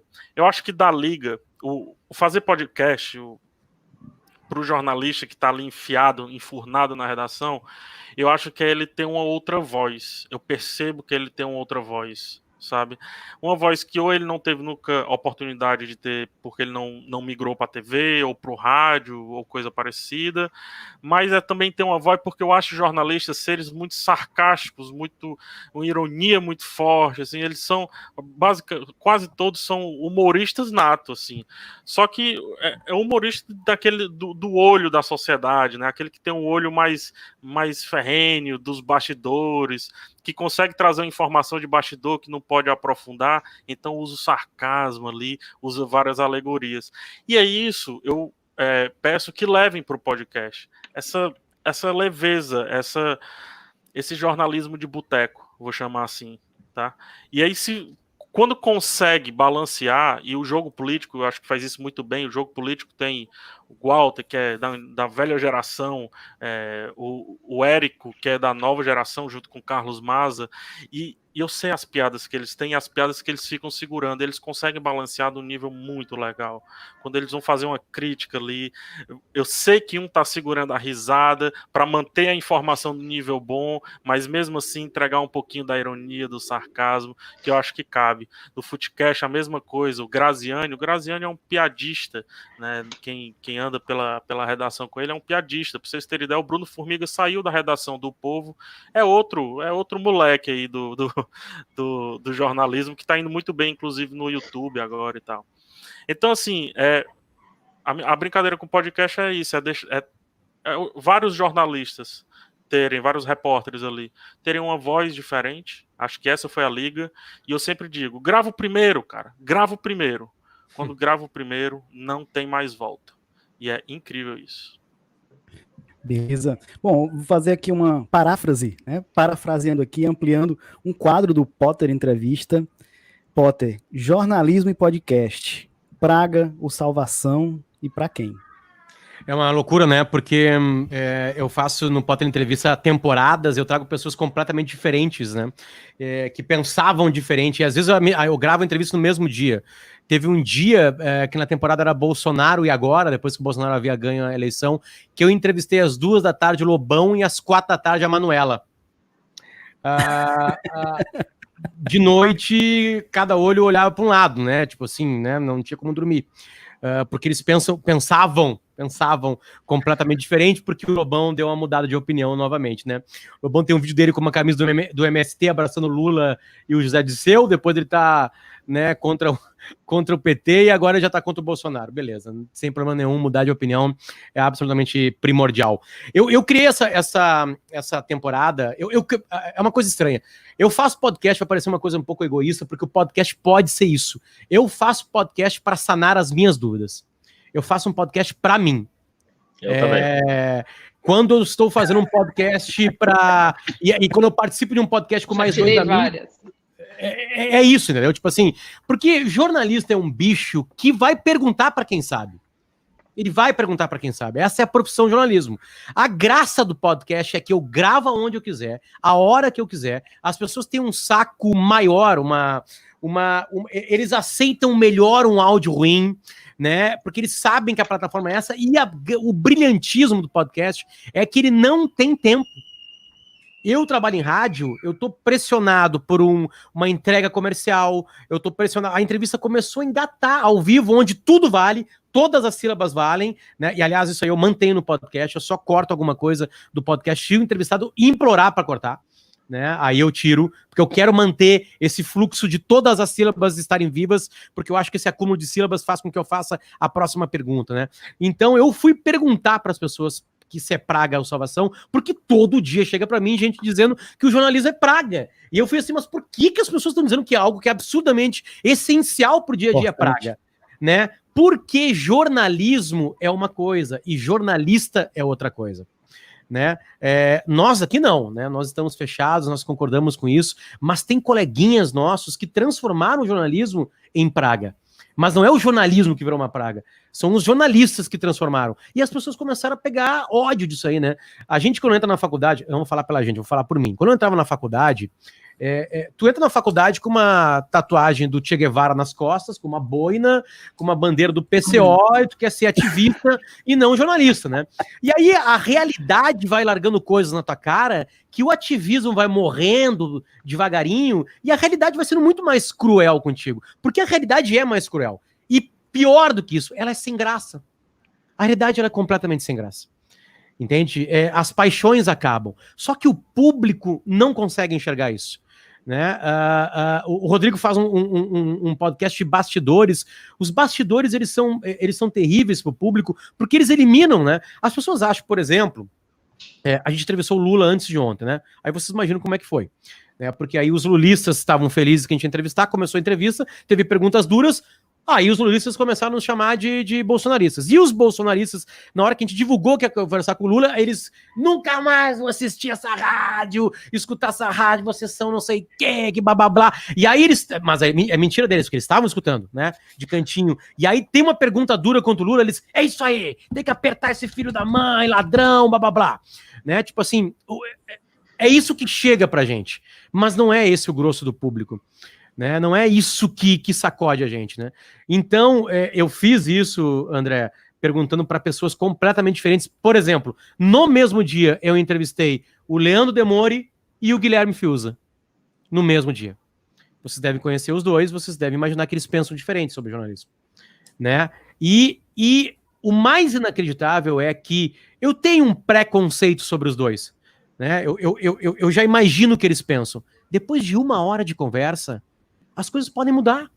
As coisas podem ser mais legais. Eu posso aceitar mais um argumento, e mais do que isso, quando eu paro para ouvir alguém, quando eu fico 50 minutos conversando com alguém, André, eu capto algo absolutamente essencial, que é o seguinte: a complexidade. Os seres humanos são complexos. A gente está num momento no Brasil onde a gente perdeu a complexidade, onde a gente acha que tudo se resolve fácil, todos os assuntos são barbada, que uma leitura de um título e um subtítulo já basta para o meu conhecimento. né? Então foi um presente o Potter Entrevista para mim. Voltando lá ao começo da resposta, André, né? Eu faço podcast para mim. Graças a Deus, ou graças a um monte de coisa, tem um monte de gente que gosta dos papos, quando eu entrevistar o Peninha, entrevistar a Isabelle Fontana sobre moda na pandemia, quando eu vou entrevistar o Fernando Meirelles, diretor de Cidade de Deus, ele entra e fala de um universo completamente diferente, aí eu vou lá e pego o Thiago Amparo, ele me traz uma luz, eu vou falar com o Marcos Pianges, me traz outra luz completamente diferente, aí eu vou pegar um ex-atleta que vivia pelo milímetro, que era o Gustavo Borges, ele traz uma luz completamente maior. Eu faço podcast para mim, porque ali eu tenho tempo, eu tenho tranquilidade e eu não sou o mesmo, Renata, acho que talvez tu viva isso também. Eu sou um cara antes de começar um podcast, eu sou um cara depois que acabou o podcast. Sempre é um presente para mim. Eu ganho alguma coisa. Né? Ainda bem que eu consigo colocar isso em áudio, espalhar isso em áudio, milhares de pessoas escutam, né? Porque ainda tem essa coisa de regionalidade, mas eu acho que é isso que o podcast faz, né? E é por isso que eu perguntei se era praga ou salvação. Respondendo a pergunta, jornalismo, obviamente, é salvação. Né? Ele ajuda a sociedade. Quando ele é bem feito, quando ele é tranquilo, quando ele é sereno, ele ajuda. Mas quando ele é mal feito, André, ele é uma praga desgraçada, ele é uma nuvem de milhões de gafanhotos, como chegaram pertinho aqui, e aí chegou o frio, correu eles para o Uruguai, que é um lugar muito melhor, os gafanhotos foram para o Uruguai e ficaram por lá, né? Tem coisas mais legais lá, né? Tem coisas mais interessantes, é um país menor, então é por isso que eu faço isso, é por isso que eu pergunto isso, por isso que eu perguntei se Deus existia, por isso que eu perguntei Bolsonaro ou Haddad, por isso que eu estou perguntando agora o que vai rolar daqui para frente, porque eu que quero saber. É a minha curiosidade. E todas as pessoas que eu trago me dão algo. E, por incrível que possa parecer, se eu começo discordando, no mínimo uma frase, alguma coisa, a Renata fala que anota tudo, porque sempre tem algo. Até algo que eu discordo, eu anoto assim, filho da mãe, não acredito que tu pensa assim. Aí eu vou lá, abro um livro, abro um link pro Google, blá, blá, blá, e eu assim, putz, pior que ela tinha razão, cara. Olha que legal, que interessante, sabe? É por isso que podcast é apaixonante. Né? Vocês fazem podcast e você sabe que o público ele é apaixonado. Eu duvido que outra coisa que vocês façam tenha um público mais apaixonado que os podcasts de vocês. Eu duvido. Sim. Tudo bem. A Renata apresenta o programa para milhões de pessoas, né? Aí é uma coisa um pouco diferente, eu não sei como é que chega a isso, né? Talvez seja até um outro tipo de serviço. Agora, podcast é paixão. E eu acho que é paixão porque a gente é apaixonado por fazer. Né? Porque o modelo possibilita a facilidade dele, a entrega dele, e ele preenche as nossas lacunas primeiro, né? Antes de preencher as lacunas dos outros, né? Bom, o jornalista e o jornalismo, né, são, assim, tudo provocadores, né? E essas provocações que proporcionam tanto informar como o aprendizado próprio também. E falar em paixão, né? A nova paixão do Brasil chama-se O Assunto. O Assunto, podcast apresentado pela Renata, que aprofunda um tema, né, tratado, que tá ali com o holofote principal do dia anterior. Então, logo pela manhã, é um podcast diário, todos os dias. Né? Então, a Renata, você já era conhecida, né, jornalista já consolidado, ganhou o prêmio ESSO em 2015, o prêmio ESSO de jornalismo. Na hora dos elogios, André, a internet cortou. De novo, bem na hora que estava elogiando, isso, falando dos prêmios. Vou parar de elogiar. Né? Vou parar de elogiar. Bom, aquele prêmio lá que você ganhou em 2015, o ESSO, por entrevistas, né, sobre a questão... 2005. 2005, desculpe, isso, 2005. E agora você está ficando conhecida com outro público, né? Em função do podcast. Não sei se você percebeu isso, como é essa nova relação com esse novo público, porque eu sei que pelo menos seus filhos, né, passaram a acompanhar mais o seu trabalho por conta do podcast, né? Conta essa história pra gente. Prometo ser rápida, mas primeiro eu preciso dar curso para algumas anotações que eu fiz aqui enquanto vocês falavam. Não seja rápida. Mas eu vou chegar no assunto e prometo, tá? Não seja eu perdi rápido. Um pedaço do Potter, mas o Potter falou uma coisa olhando. Que eu já anotei aqui, vou levar para a vida, já roubei para mim essa figurinha, que é quando ele diz que a graça do jornalismo é perguntar para quem sabe. Isso é totalmente verdade, isso é uma coisa que me acompanha a vida inteira. Tem uma cena de House of Cards, lá pela primeira, segunda temporada, no tempo em que House of Cards prestava ainda, em que não sei quem aqui se lembra da série e tal, mas basicamente a amiga jornalista da jornalista assassinada ali no metrô está fazendo perguntas, está tentando levantar a história, não sei o que e tal.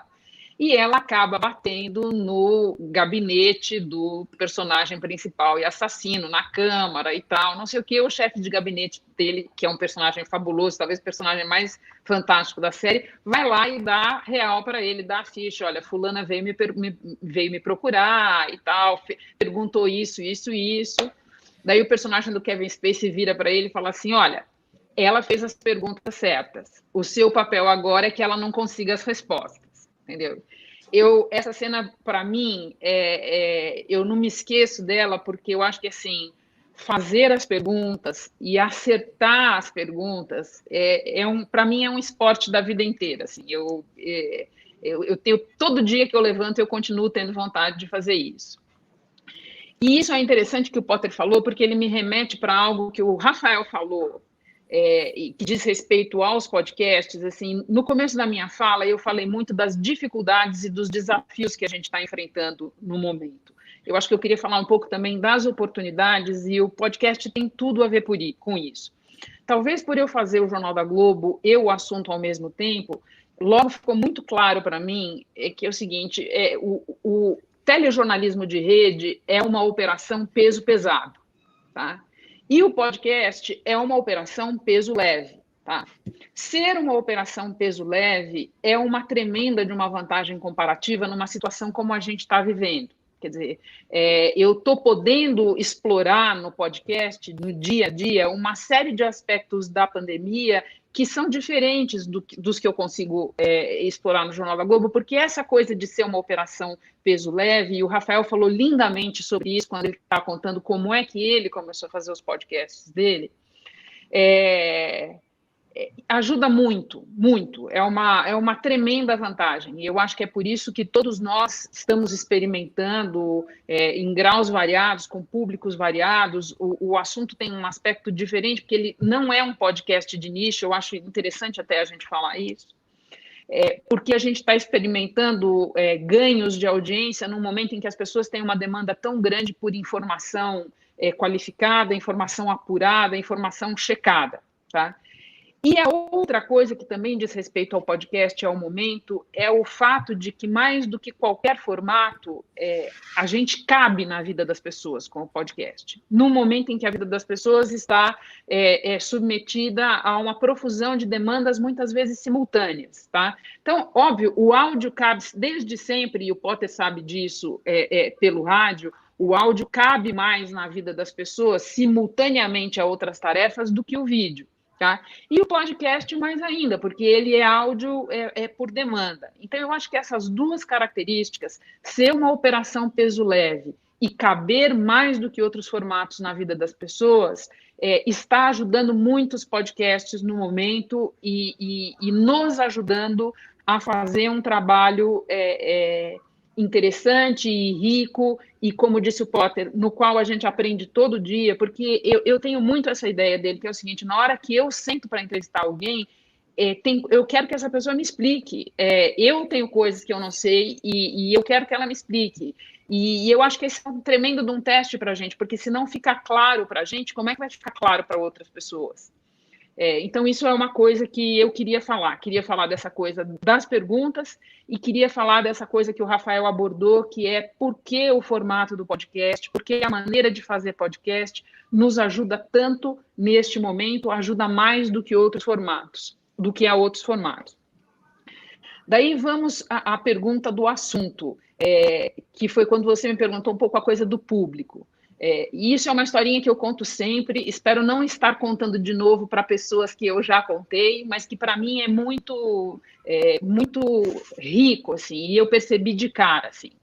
Eu já fiz jornalismo impresso, num dado momento eu fiz uma transição e fui para a televisão, e no meio disso tudo eu criei 2 filhos, que são hoje um jovem adulto e uma menina que está encerrando a adolescência, tá? E eu sou casada com um jornalista que também foi criado no impresso, tá?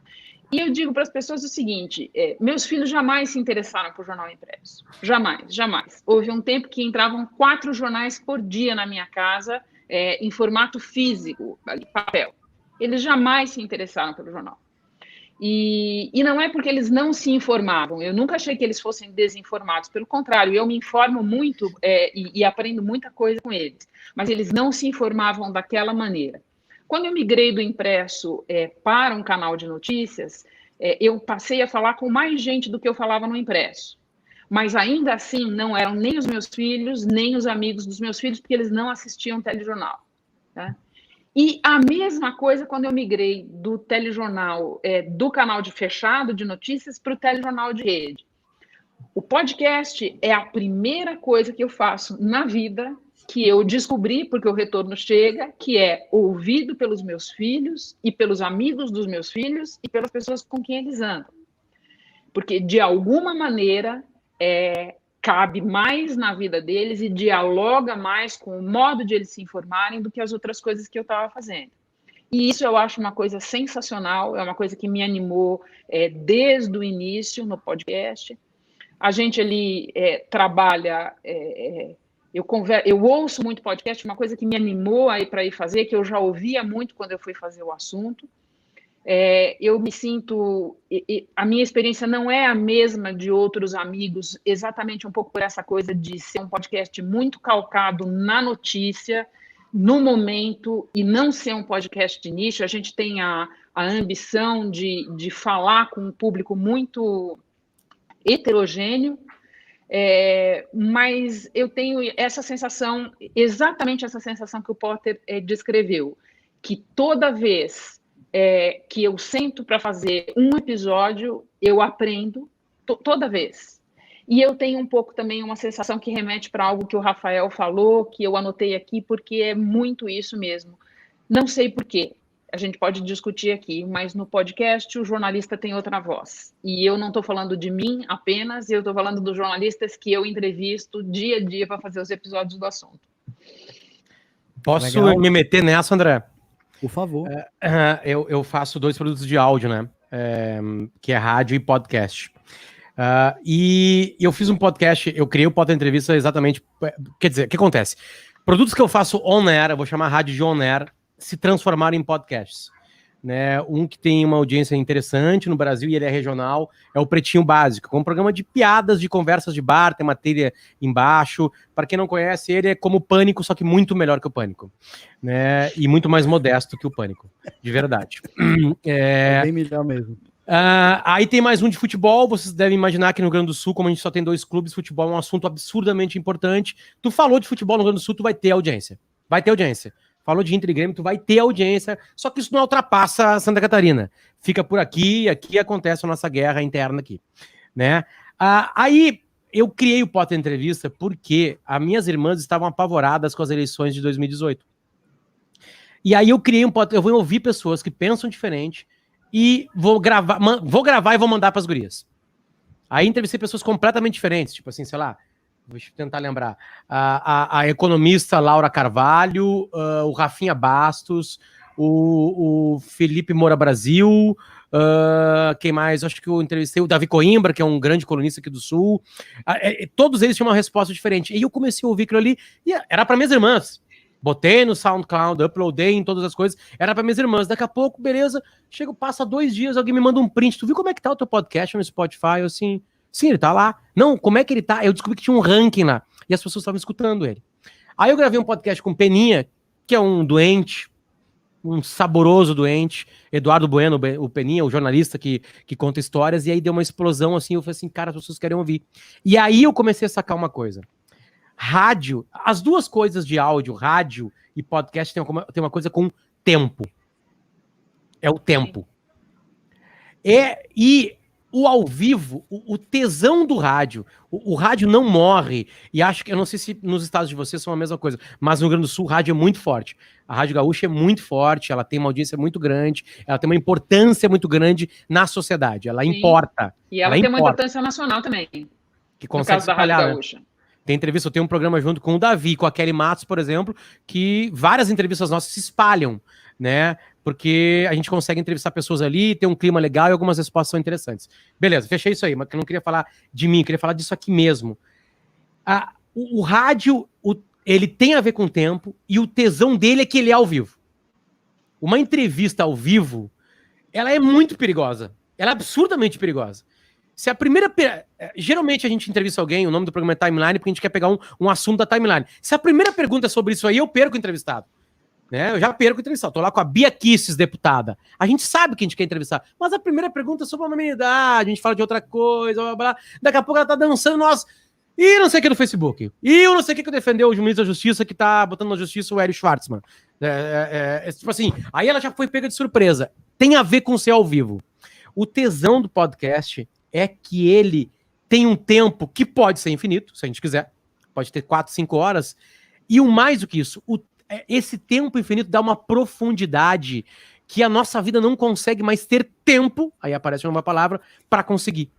Porque como é tanta coisa, como é uma coisa tão insana, e eu tô esquecendo aqui os grupos de WhatsApp, né? Para mim, o melhor grupo de WhatsApp é o da família inteira, porque se uma prima minha que mora lá em Livramento conseguiu um namorado novo, ele entra no grupo de WhatsApp. Né? E ele tá mandando lá... Aí eu tenho que fazer uma confissão. Faça. Potter, podcast de mais de meia hora, hoje em dia, para mim, é que nem série. Eu vejo, eu ouço... Parcelado. Em partes. Tem um especificamente que eu amo, sobre eleições americanas, que tem uma hora e pouco, sempre em 2 episódios. Não tem condição, não consigo. Renata, acelera a voz, bota em 2.0.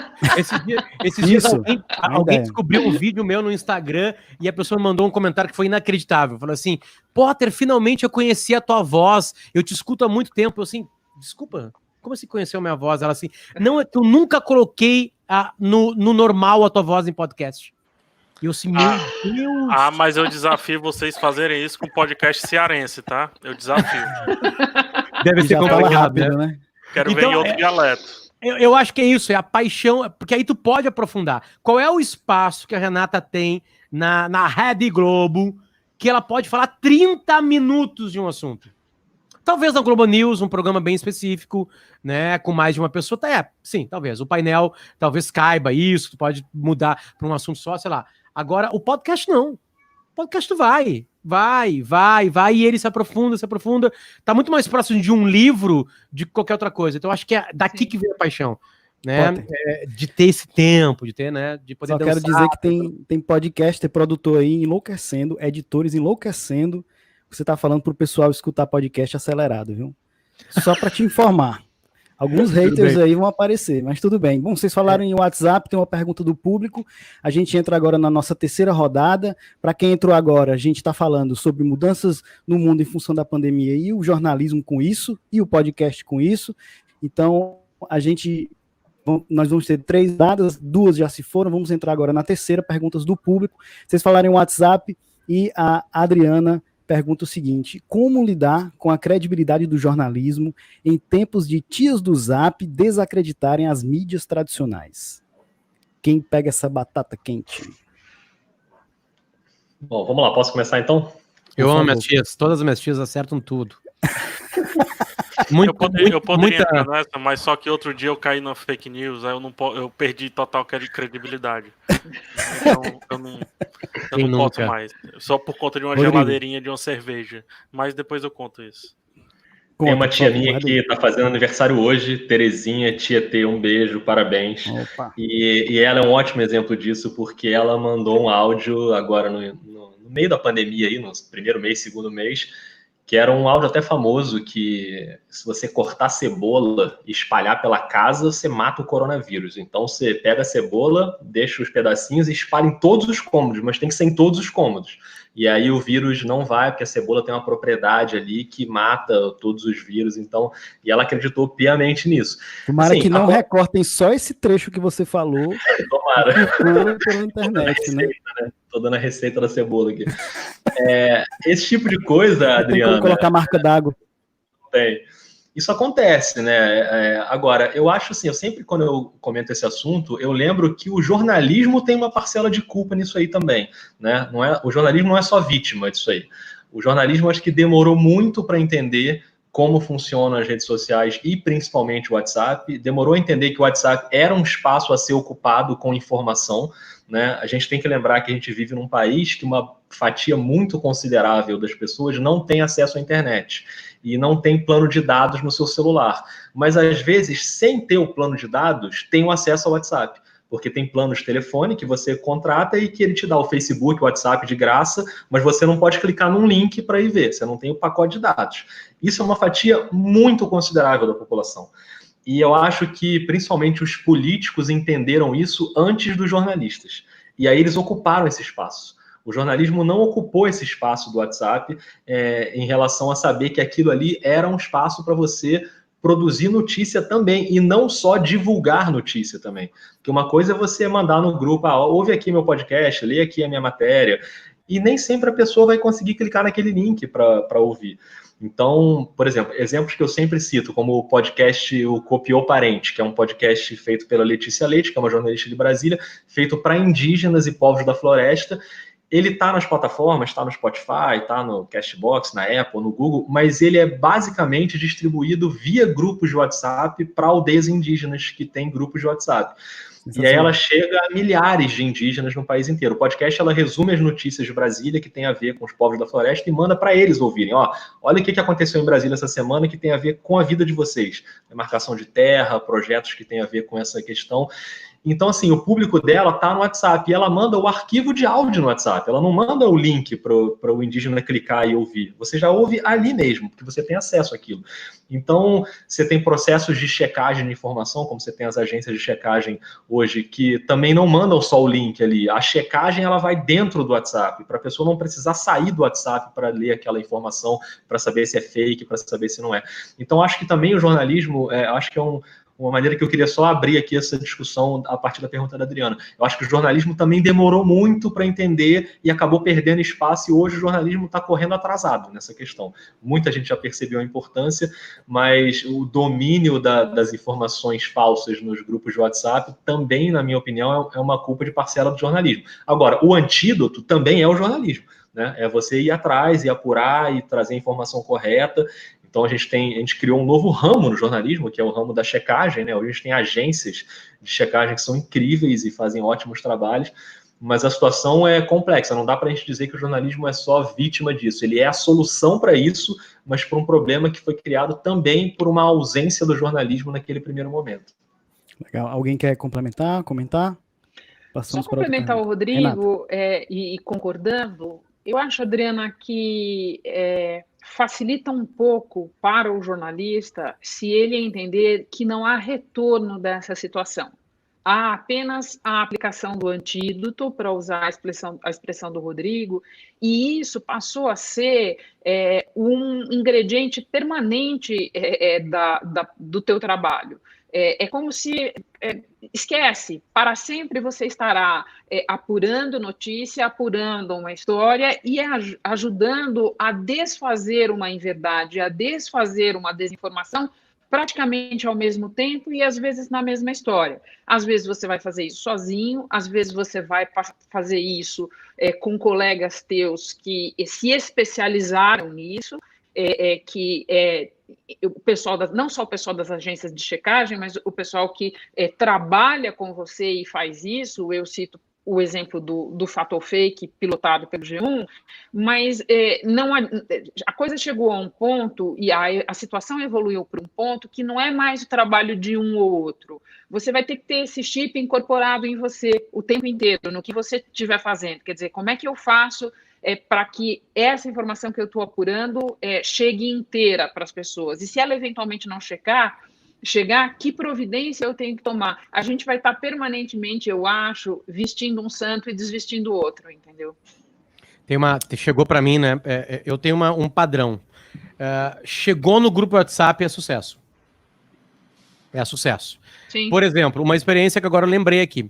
Dias desses, a Renata Lopretti fez um editorial no Jornal Globo, Jornal da Globo, de noite, que era um editorial, e aqui a gente pode falar, tem poucas pessoas assistindo assim, que ela sentava o cacete no governo. Né?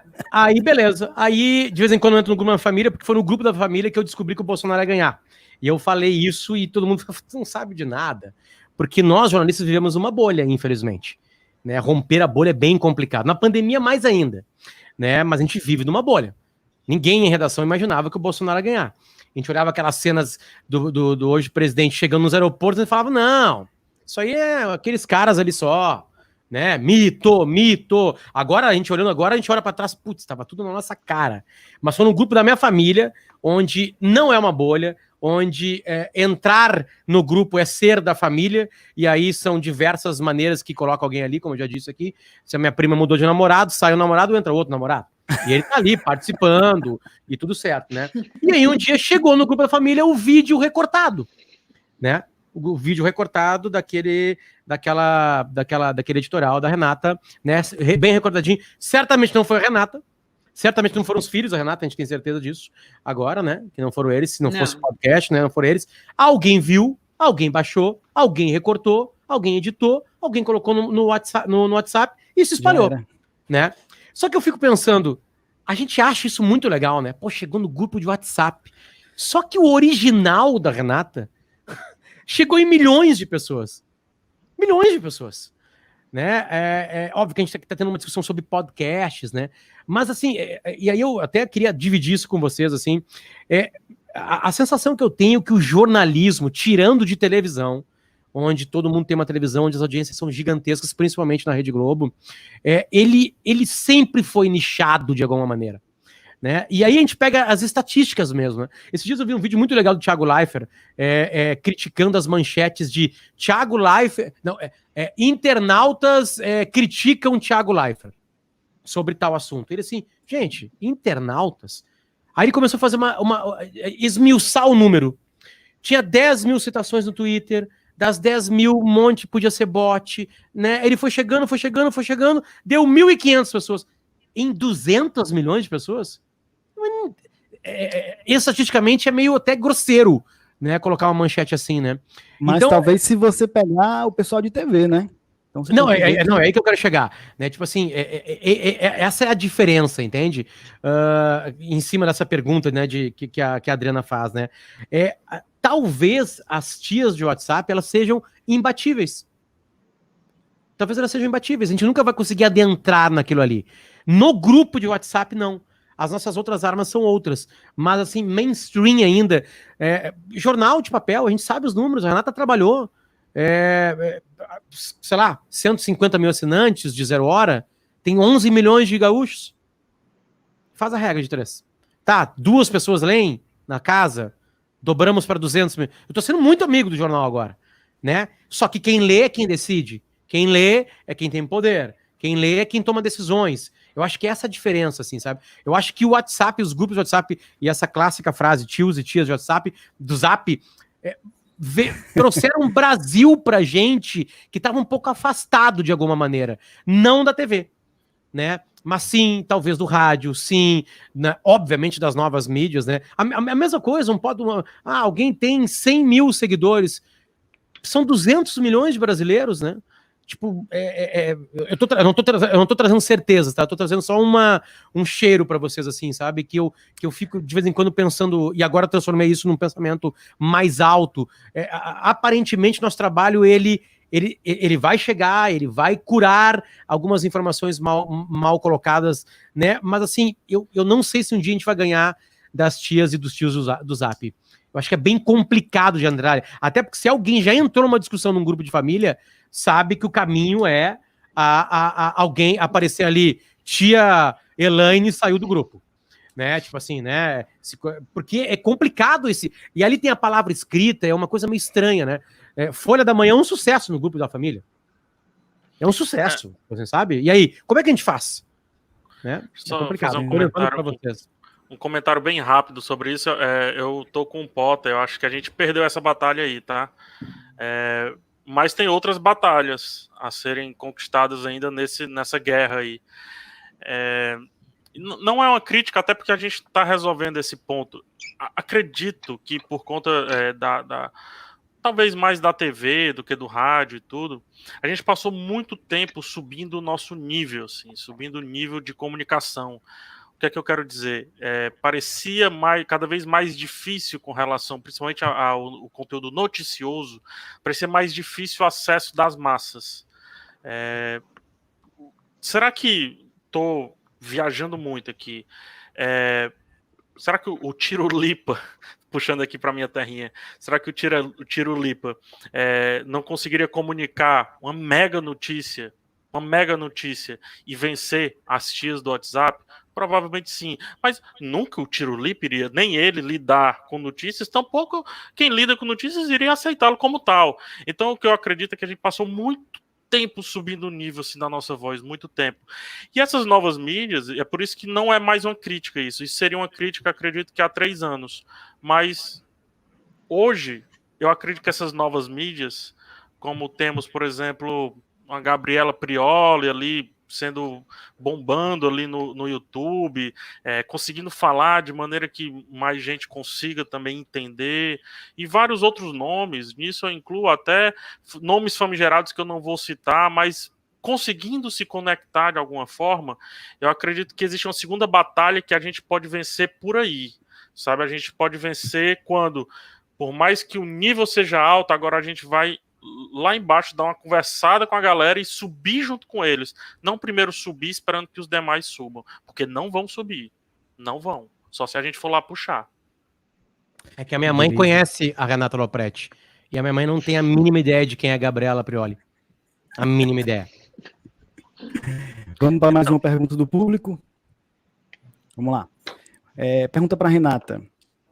Renata, fala um pouco sobre como está a sua rotina nesse tempo de pandemia e como tem sido a produção de podcast nesse período, mas tem outra pergunta que a gente vai fazer junto aqui. Queria saber da Renata por quais procedimentos de segurança os apresentadores que gravam em estúdio estão passando, como ela e a Maju, por exemplo. Priscila Armani. Então vamos primeiro para a rotina, é isso? E a rotina, eu não entendi se a pergunta era só sobre o podcast ou tudo, assim. Acho que os dois. Tá, as duas operações. Eu sempre lembro do painel, que eu sinto tanta falta dele, mas enfim.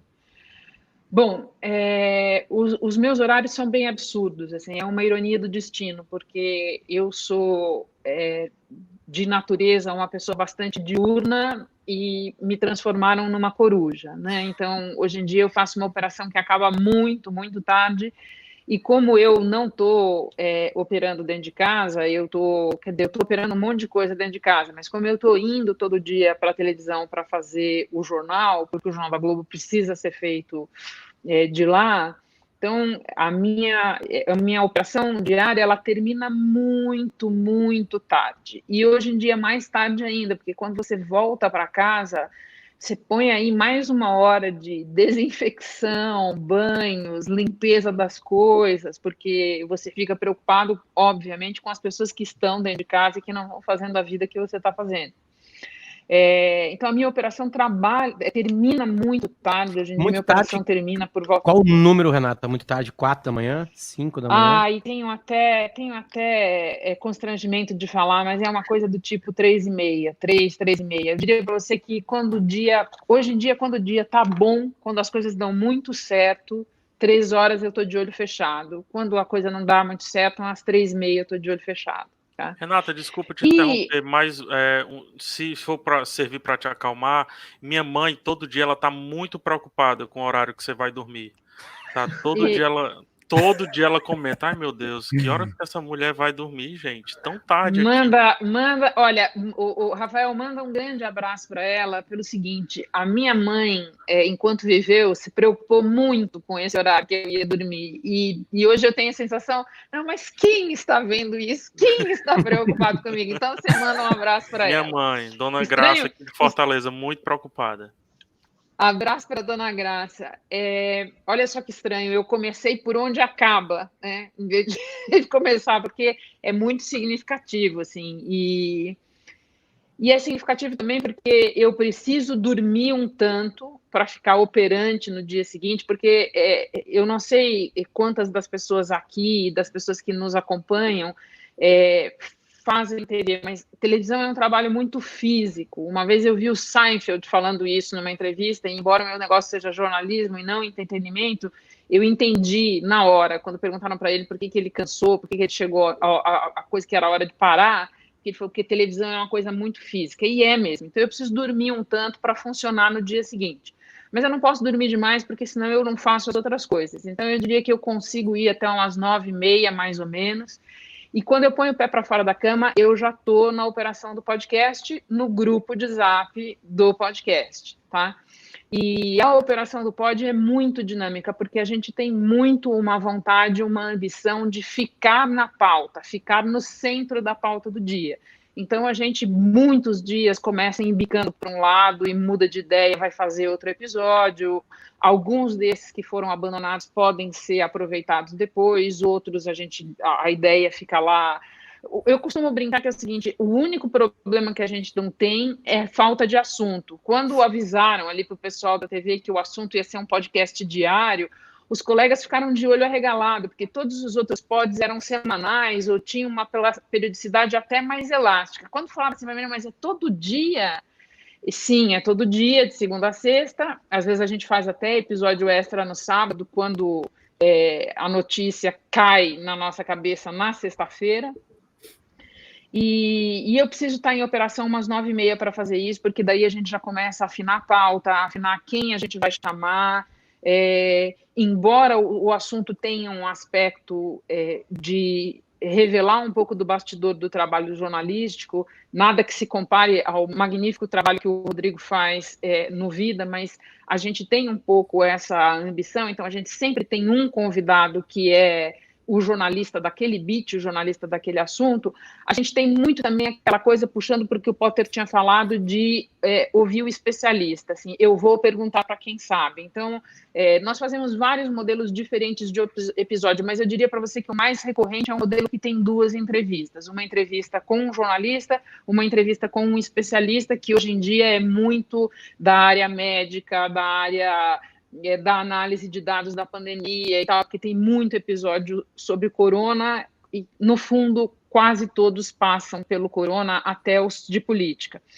E essa operação, ela faz parte da minha vida, ela começa aqui em casa, quando eu estou falando remotamente com as pessoas da pequena equipe que faz o podcast, e ela continua lá, porque essa equipe é enxuta e hoje em dia ela está trabalhando metade remotamente em casa e metade, grosso modo, comigo lá a partir do final da tarde, que é quando eu gravo as entrevistas. Às vezes eu gravo um pouco mais tarde, por exemplo, sei lá, se eu tenho que falar com o Carlos Gil na Ásia, tá, por exemplo, então ou com outras pessoas na Ásia, eu gravo um pouco mais tarde, mas normalmente as entrevistas acontecem no final da tarde, as cabeças, o restante do roteiro é mais ou menos nessa hora que eu gravo, e daí eu desço para a operação do Jornal da Globo. O que acontece muito, muito, muito, é que às vezes eu estou no meio da operação de preparar o JG e eu preciso regravar ou acrescentar alguma coisa ao podcast.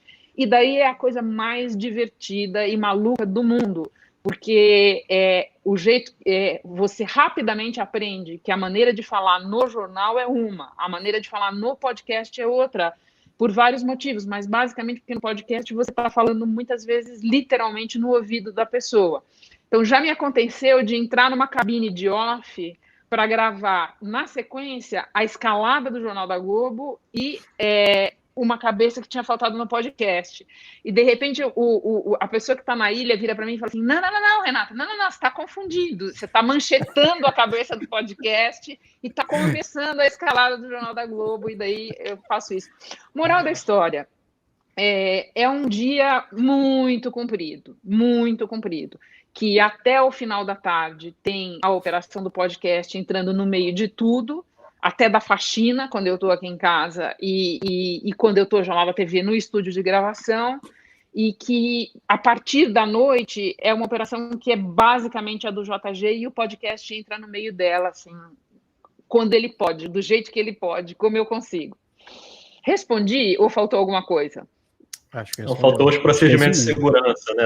Isso. Tá. Ok. Isso, faltou sim, com certeza. Bom, para começo de conversa, é preciso entender que nós estamos trabalhando hoje em dia cercados de muito, na TV, eu digo, cercado de muito menos gente do que a gente trabalhava normalmente, né? Nós ainda temos uma redação funcionando, mas nesta redação trabalham menos pessoas do que trabalhavam antes da pandemia, porque nós temos colegas afastados por idade, por questão de grupo de risco, nós temos colegas afastados por comorbidade, perdão, e nós temos colegas também na operação do telejornal que estão trabalhando de casa porque a tarefa deles, a função deles, dá para exercer remotamente. Muitas podem ser exercidas remotamente. Então, nós já somos muito menos gente na redação. E no caso do Jornal da Globo, então, em que todos os outros telejornais já foram feitos e foi todo mundo embora, é menos ainda. Assim, eu costumo brincar com as pessoas que, assim, quando eu dou boa noite para o telespectador, se eu virar para trás a redação do Jornal da Globo, eu quase não posso dar boa noite mais para as pessoas do JG, porque elas já foram embora, entendeu? Então, é pouca gente para começo de conversa. Depois a gente está de máscara lá o tempo todo na TV, eu só não estou de máscara quando eu estou no ar, e as pessoas que vão para o ar, elas só não estão de máscara se elas estão na casa delas. Citar um exemplo, quase todas as pessoas que estão entrando ao vivo de Nova York, por exemplo. As pessoas que estão na reportagem na rua ou na própria TV, elas estão de máscara. Então, a gente está fazendo muito distanciamento, a gente está usando máscara religiosamente, de uma maneira muito disciplinada, e os cuidados são basicamente esses, além daqueles de higiene. Nós somos muito menos hoje em dia, é uma coisa, até uma adaptação. Assim, para mim, eu acho que para quem viveu em redação a vida toda, e eu sou muito rata de redação, eu passei décadas da minha vida dentro de redação, é um aprendizado, porque mesmo para quem não está em casa, já é uma outra redação diferente daquela em que a gente trabalhou o tempo todo. A gente toma muito cuidado consigo e com os outros. Eu tenho muito uma sensação de que a gente está fazendo... Eu tenho que fazer isso por mim, eu tenho que fazer isso pelas pessoas que estão lá, eu tenho que fazer por isso pelos colegas que gostariam de estar lá e não estão, porque esse é um drama de vários dos colegas. A gente tem que fazer isso pelas outras pessoas, assim, e eu também acho que tem um tanto de exemplo, tem um caráter pedagógico nisso, e que é papel da gente também bater muito nessa tecla. Legal. Rodrigo, tem uma pergunta aqui do público para você. Como é que você está planejando a sua série, dada a velocidade e as mudanças das informações, dos fatos?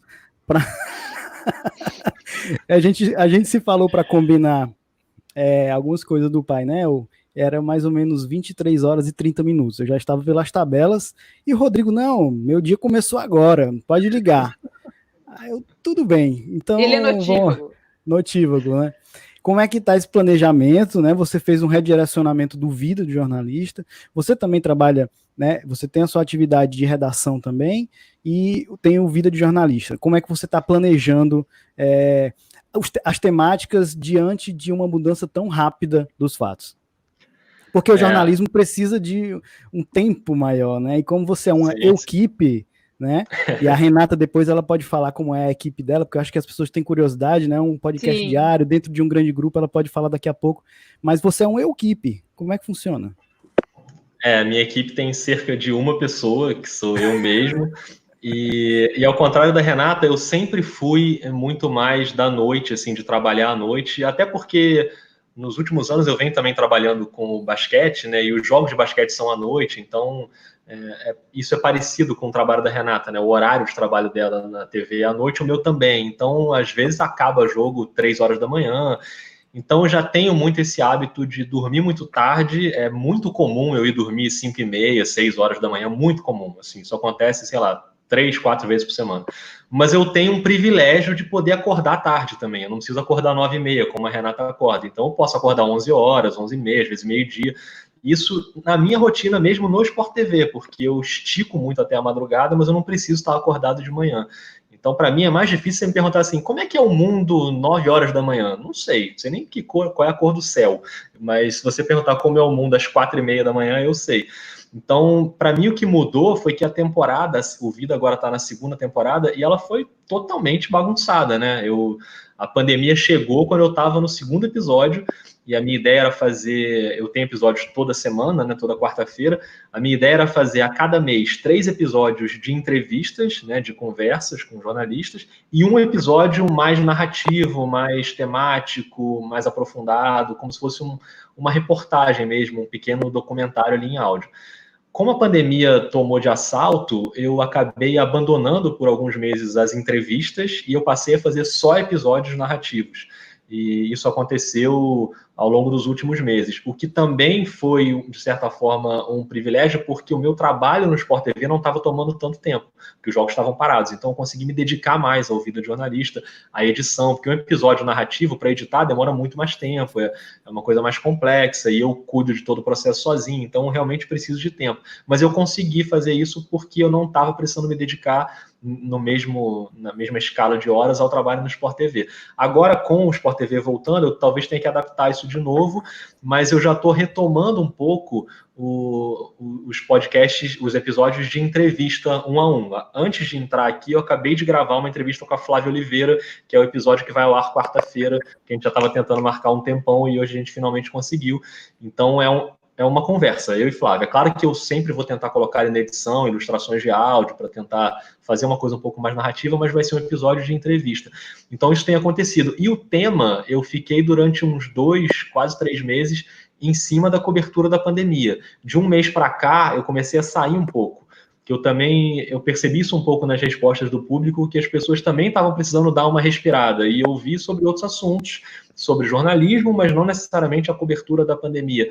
Então eu consegui sair um pouco desse caso. O episódio com a Flávia, por exemplo, não é um episódio sobre a cobertura da pandemia necessariamente. A gente até passa um pouco por isso, mas é sobre jornalismo de economia, ligado a questões sociais. Então é uma outra vibe. Agora, bagunçou completamente. E agora, nas últimas 2 semanas, eu fiz uma pausa no Vida. Eu fiquei 2 semanas sem publicar episódio, voltei agora essa semana com um episódio que é sobre os bastidores da reportagem da Emily Costa, da Amazônia Real, lá de Roraima, que ela localizou os corpos daqueles bebês Yanomami que tinham morrido e que tinham sido afastados das mães. Uma reportagem da Eliane Brum, que denunciou aquilo, que é, para mim, uma das reportagens mais importantes da pandemia até agora, e a Emily conta os bastidores dessa busca. Então foi um episódio sobre cobertura da pandemia. Mas antes eu fiz essa pausa de 2 semanas, justamente para poder replanejar a temporada. Porque eu estava fazendo muito assim, sem episódio de gaveta, eu nunca consigo fazer episódio de gaveta, então é sempre assim, acaba, publica na quarta-feira e já vou na quinta pensar na semana que vem, e assim vai, assim vai, assim vai. Eu precisava parar, então eu consegui gravar 1 ou 2 entrevistas, pelo menos, para ter de gaveta, e tentar respirar um pouquinho, assim, mas nem sempre é fácil respirar, às vezes tem que prender a respiração e pisar no acelerador mesmo. Legal. Mais uma pergunta aqui, essa eu quero passar para o PH e para o Potter. A pandemia é o divisor de águas nas relações de trabalho, né? E aí, obviamente, a gente foca aqui nas questões de jornalismo.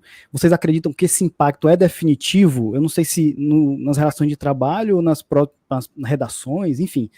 Como vocês veem o futuro das tradicionais redações, né? Das redações tradicionais? Vocês acham, pelo que eu entendi, é assim: essa pandemia vai ter um impacto definitivo, permanente nas redações de jornais tradicionais? Vai pegar, tu que é gestor. Bom, cara, a minha empresa, você sabe, né, André? O Povo, ela é uma empresa diferente. Ela é uma empresa magnífica, assim. Nossa gestão, ela é muito humana e bom, eu vou falar isso em rede pública, mas vão me matar de alguma forma. A gente é muito doido. Você já tá lascado, porque eu já vi nos comentários aqui que a Cíntia tá com ciúme de você. Então, a gente é muito louco, cara, muito louco, assim. A gente aceita essas mudanças, assim, de uma maneira muito maluca, assim, sabe? Então, vendo o meu mundo, eu acredito que vai ser completamente diferente. Nós já estamos falando em particionar a jornada, sabe? Nós já, aqui em Fortaleza, muitas empresas já voltaram no começo de julho agora. A gente vai começar a discutir a volta agora, talvez para agosto, meio de agosto, ou até mais, não sei. Porque a gente é isso, a gente aceita a mudança e cresce com essa mudança. O jornalismo do povo também cresceu muito, eu acredito. E aí, cara, eu não posso dizer o mesmo para todas as empresas, né? Eu não detenho esse conhecimento. Mas, conversando com os pares de outras empresas, os chefes, digamos assim, estão sedentos para ter o rebanho de volta, digamos assim. Mas não é como eu vejo lá na empresa onde eu trabalho. Na empresa onde eu trabalho, ela já era diferente, completamente diferente. Era uma empresa, sei lá, você podia, não sei a de vocês, mas você podia trabalhar de bermuda, sabe? Não só na sexta-feira, os happy hours aconteciam dentro da empresa, cerveja liberada e tudo mais. A gente já tinha um pensamento muito de startup, inclusive até na arquitetura e tudo mais. E por isso eu acredito que sim, lá dentro de onde eu trabalho é definitivo, mas eu acredito que é a minoria. Para o geral, eu sou um pouco pessimista. Eu acho que está todo mundo sedento para voltar um pouco ali para o mais do mesmo e corre o risco da gente se esquecer um pouco dessa alegria que foi, não necessariamente a pandemia, pelo amor de Deus, não estou falando isso, mas essa alegria que foi descobrir uma nova maneira de trabalhar. Eu vou ter a audácia de ser um pouco definitivo. Eu acho que vai voltar tudo como era antes. A gente descobriu, as ferramentas não foram inventadas durante a pandemia, né? Falar em TV é uma coisa, falar em podcast é outra, falar em rádio é outra, falar em jornal é outra, falar em internet é outra. Acho que tudo isso se movimenta, a gente perdeu o nosso âncora agora. Estamos à deriva. Opa. Pode falar o que a gente quiser, agora aproveita. Agora pode falar o que quiser, né? Então, como é que tá o Inter, Potter? O Inter não consegue fazer coletivo, né? Aliás, se a gente entrar em discussão sobre futebol aí, a gente vai ter que falar do Flamengo, querendo ser o dono do mundo, mas beleza, fechou o parênteses. Vamos deixar assim. Então, é porque assim, ó, a graça da nossa profissão também é lidar com os nossos colegas. Eu tenho alguns prêmios de estar trabalhando durante a quarentena em casa, obviamente bons ouvidos e bons olhos, observando toda a tragédia que está lá fora, que é ter 2 filhinhos pequenos, que eu saía de casa às 9 e voltava às 7h30, então eu via eles mal acordando, e aí eu chegava para dar banho e dormir, fazer eles dormir. Então eu ganhei esse presente. As minhas horas vagas, entre aspas, são com eles. Eu vou pro chão, né? Tô sempre de abrigo é calça de moletom, tô sempre preparado para fazer uma brincadeira com eles, isso foi um presente. Mas a nossa profissão não foi feita para ficar em casa. Podcast talvez, porque a tecnologia possibilita que eu converse com alguém. Rádio é a mesma coisa, vive de colocar a gente por telefone, mas é na redação que as pautas surgem, é na redação que a gente conhece nossos colegas, é numa conversa no cafezinho que as coisas surgem. Eu não tô sendo antigo, porque a gente vai parar por cerca de... Vamos lá, a gente vai parar 1 ano. O jornalismo vai ter que ser carola nisso, né? Ele vai ter que voltar depois que todo mundo tiver vacinado. Aí a gente volta, lota as redações de novo. É 1 ano contra 150 anos. Não vai dar tempo de ter coisas tão definitivas. Talvez a burocracia da empresa, reuniões comerciais que chamavam todo mundo numa sala, né? Talvez isso sim, algumas facilidades da tecnologia. Né? Imagina como é fácil para um telejornal hoje não precisar enviar alguém, uma equipe com um carro, pegar trânsito para pegar uma voz, só para pegar uma voz. Entende? Hoje isso pode ser feito através de uma tecnologia e as pessoas vão entender. Outra coisa, as pessoas estão acostumadas, a gente falou em algum momento, com alguns problemas de transmissão, de áudio e de vídeo, porque nós estamos numa pandemia. Depois que acabar a pandemia, volta o padrão Globo. A cobrança é pelo padrão Globo, entende? Porque tudo vai voltar a ser daquela maneira. Então, os defeitinhos pandêmicos, né, quarentenados de hoje, mais tarde vão ser criticados. Hoje as pessoas estão com um pouco mais de paciência, porque elas sabem como é que tá a vida. né? Então, voltando, acho sim que a gente vai usar algumas tecnologias, vai ser mais fácil pegar a voz de pessoas, a imagem de pessoas, mas o ambiente e redação é o que alimenta o jornalismo. Acho que é dali que nasce, nessa junção de pessoas diferentes, complexas, porque a complexidade humana a gente pega muito mais no ao vivo, né? Não é no grupo de WhatsApp, não é na palavra escrita de conversa. Eu acho que é isso, a gente vai voltar ao normal. Um novo normal? Para mim, novo normal é menos reuniões, novo normal é algumas tecnologias que a gente está usando, é para isso, mas eu acho que a gente vai voltar ao normal, sim. Perdeu algumas estrelinhas aí, falou a palavra proibida. Falei. Renata, por favor. Eu quero pegar o que o Potter disse e ir para o outro extremo. Posso pagar minha língua, a gente faz uma outra discussão dessa, vai ser incrível. Eu adoraria estar errada, eu vou adorar se o Potter estiver certo, porque, para mim, redação sempre foi um lugar mágico. Demorou muitos anos para eu ir formulando isso na minha cabeça e entendendo o quanto redação, para mim, sempre foi um lugar mágico. Redação é um lugar no qual todo mundo tem direito a uma opinião. Todo mundo tem direito a causar com a sua opinião e a esgrimir a sua ideia com a do colega, com o do amigo. Na redação, em momentos diferentes da vida de todos nós, eu acho, na redação você vai para a guerra com as pessoas. Assim, e isso é uma experiência como nenhuma outra, você nunca vai esquecer, entendeu?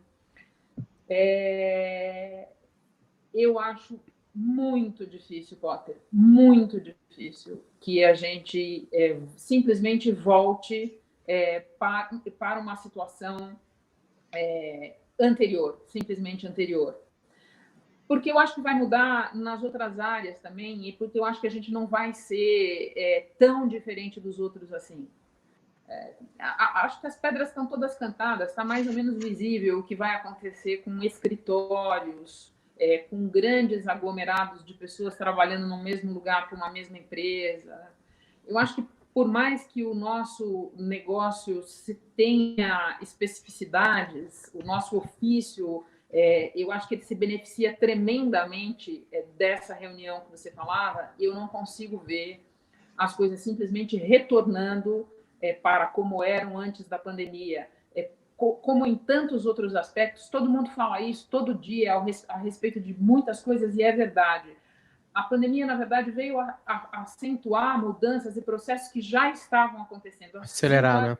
A Bárbara. E eu acho que quando terminar a necessidade da gente ficar quarentenado, a necessidade de tanto home office, a gente vai descobrir que redações serão lugares diferentes, com um número diferente de pessoas. Eu não consigo ver a gente voltando para a situação anterior. Eu acho que a gente vai ter que aceitar a mudança e crescer com ela, como disse o Rafael, e encontrar outras maneiras. E, repito, não é o que eu quero, não. Eu acho que eu não conheço outro lugar na vida, pensando bem, olha só que rata, talvez seja patológico, mas assim, eu acho que redação é um lugar como nenhum outro, tá? Mas eu não consigo enxergar esse retorno que você vê, não. Só para deixar um pouquinho mais claro, assim, em cima disso, a pergunta estava muito linkada à pandemia, né? Porque a redação vem minguando, né? Ela vem minguando, né? Como outras coisas que a gente vê todo dia. Todo dia a gente vê alguém, alguma hora, fazendo esse comentário a propósito de alguma coisa e é pertinente. Olha, já estava mudando muito e agora essa mudança vai ser acentuada e eu tenho a impressão que ela é definitiva. É que eu digo assim, Renata, eu acho que esse formato que a gente está fazendo aqui também não é o definitivo, né? Não é em casa, porque, por exemplo, assim, eu estou só de casa, né? Tu tem ainda essa pontinha de um espichar lá, né? Eu lembro disso. Eu acho que todos nós voltaremos. Todos os dias. Isso. Colegas meus não estão fazendo isso. Isso. É uma diferença brutal para a maneira como a gente está vivendo essa situação. Brutal, eu sei disso. Deixa eu voltar lá para o início, para completar ainda mais esse assunto. Só para lembrar aqui, nós temos 8 minutos. Dizer que tem muitas perguntas interessantes aqui nos comentários. Infelizmente, a gente não vai responder todas. Algumas, pessoal, que está fazendo as perguntas, retorna porque algumas já foram respondidas no decorrer da conversa, né? Porque eu sei que tem muita gente que entra no decorrer da live. E depois, eu acho que eles ficam nas redes sociais disponíveis, né? Para bater um papo com vocês, tá? Vocês querem mais alguma pergunta? Não, vamos deixar para uma pergunta. Claro que sim. Quer continuar? Não. Mais uma pergunta. Era uma coisa de 30 segundos. O PH falou no comecinho lá que a pandemia, para mim, o que fica da pandemia pro jornalismo geral é como se fazer. É mais fácil do que a gente imaginava. Com a internet, com o smartphone, com o computador. Eu acho que isso fica. Isso fica de verdade. Né? Acho que isso vai ficar. Olha, não é tão complicado assim a gente ter uma voz de alguém. Não precisa mandar um carro com um símbolo da Rede Globo atravessar o Rio de Janeiro para pegar a voz de um comandante da polícia militar. Não, cara, manda para nós pro WhatsApp, por favor, um vídeo falando tal coisa. Tenta gravar na vertical só, né? Na horizontal, desculpa. Né? Eu acho que isso sim, a pandemia jogou na nossa cara. Né? Como tá mais fácil isso. Agora. Acho que o resto volta, mas eu tô junto contigo, Renato. Posso pegar 20 segundinhos aqui também só para dar um pitaco rápido? Primeiro que assim, eu acho que é sempre importante dizer que a gente está falando aqui de redações, basicamente de empresas, né, das grandes redações. A gente já tem uma boa fatia do jornalismo que está trabalhando já fora do esquema de redações, com pessoas trabalhando em casa e produzindo de forma independente, enfim, que eu acho que também é importante lembrar. E eu acho que o que pode ajudar a gente ter uma realidade um pouco diferente do que a gente tem agora, nem necessariamente uma consciência de que as redações têm que ter um novo modelo, mas talvez uma questão financeira até, porque o jornalismo tem problemas financeiros já que vem de muitos anos, e talvez você tenha que pensar, poxa, será que vale a pena eu montar uma redação gigantesca com 200 postos de trabalho, que aquilo vai me dar um dinheiro, vai me dar, enfim, um gasto muito grande ali, anual, mensal, quando eu posso, na verdade, ter um pedaço da minha redação que pode trabalhar de casa e que possa economizar em equipamento, até, claro que você tem que também dosar os equipamentos das pessoas que elas vão usar em casa, né, óbvio, mas em tudo, as pessoas que possam economizar em transporte e talvez a relação trabalhista mude, eu não estou falando que é correto mudar, mas talvez tentando pensar um pouco a cabeça das empresas pela questão da grana, talvez elas se vejam, bom, já que aconteceu isso, talvez seja o momento de a gente forçar um pouquinho o modelo para quem pode trabalhar de casa, passar a trabalhar mais de casa. Isso é uma das coisas que eu acho que podem mudar, assim, mas talvez pelo viés financeiro também, entendeu? Legal. Infelizmente, estamos encaminhando para o nosso final. Quem achava que 2 horas para um bate-papo sobre jornalismo era muito, estava errado, né? Tem muitas pontas que a gente pode ampliar nas redes sociais. Mais uma vez, quero reforçar a honra e agradecer pela oportunidade de conduzir esse painel. Foi muito importante para mim, esse time de peso aí, tanto que eu caí, né? Tamanho e peso do time. Caí, a Renata também uma vez, mas faz parte. Estamos passando pelo normal, que eu não posso falar. E vocês se despedirem. Vocês vão se despedir e dizer uma palavra que para vocês representará o jornalismo no futuro. Uma palavra, tá, Potter? Então, vou começar pelo PH. PH, muito obrigado, se despeça e uma palavra para o jornalismo no futuro. Uma palavra, vou puxar para a minha sardinha aqui, para o meu lado, né? Dados, cada vez mais dados. Dados, muito bem, obrigado. Rodrigo, muito obrigado mais uma vez. Por favor, se despeça e uma palavra para o jornalismo no futuro. Não, obrigado, eu que agradeço, adorei participar e foi ótimo trocar aqui com vocês. Só acho que a Renata está trabalhando muito pouco, então acho que podia ter o assunto sábado e domingo também, mas a gente pode depois conversar sobre isso. Minha mãe não vai concordar. Tá bom, então beleza. Ok, em respeito à sua mãe, então a gente mantém aí segunda a sexta. Mas eu não sei, eu acho que uma palavra que eu sempre gosto em relação à profissão é reflexão. Acho que a gente tem que estar sempre refletindo sobre a profissão e não se colocar dentro de uma caixa ali, né? Então, sempre refletir e tentar mudar quando for preciso. Potter, se despeça. Muito obrigado. Prazer. Quando tu pede pra gente falar uma palavra... Obrigado, gente. Eu agradeço muito o papo, né? Passou voando. Isso é um grande indicativo de que foi legal, né?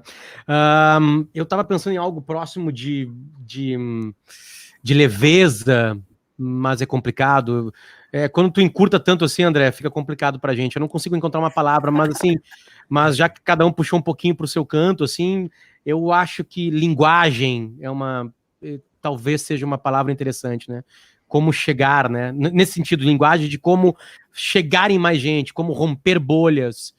Talvez essa seja, pelo menos uma coisa que eu tento buscar, né? Me aproximar. Isso não quer dizer ser vazio, lutar por uma coisa mais fugaz ou ralé, ou sei lá. Mas acho que linguagem pode ser podcast é uma linguagem, né? Chegando nas pessoas e fazendo jornalismo. Acho que eu gosto dessa palavra, linguagem. Legal. Renata Lopretti, honra, muito prazer. Obrigado pela sua presença. Uma palavra para o jornalismo no futuro. Eu é que agradeço a você, André, ao Rafael, ao Rodrigo, ao Potter. Eu estava pensando aqui enquanto vocês estavam se despedindo e como passou rápido.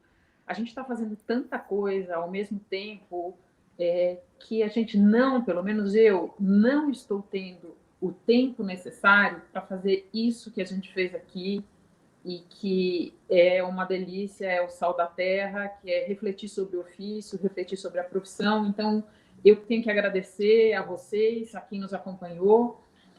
Você pede uma palavra para o jornalismo do futuro. A gente falou aqui de tanta coisa que vai mudar, e então eu vou ficar com uma palavra que não é do futuro, é do jornalismo de sempre. Eu acho que vou ficar com curiosidade. Curiosidade de saber, de buscar o que você não sabe, como disse o Potter sobre as entrevistas. Curiosidade genuína pelo outro, pela outra pessoa, pelo que ele tem para te dizer no podcast, ou seja lá, no que a gente estiver fazendo, porque com curiosidade a gente vai longe e a gente desveste as informações erradas, a gente ainda tem a possibilidade de prestar um serviço que eu genuinamente acredito que é essencial. Obrigada a vocês todos, foi uma delícia. Legal. Então, com o uso de dados, com a aplicação da leveza, com a linguagem modificada e muita curiosidade, o jornalismo do futuro. Muito obrigado pela sua audiência. Grande abraço. Tchau.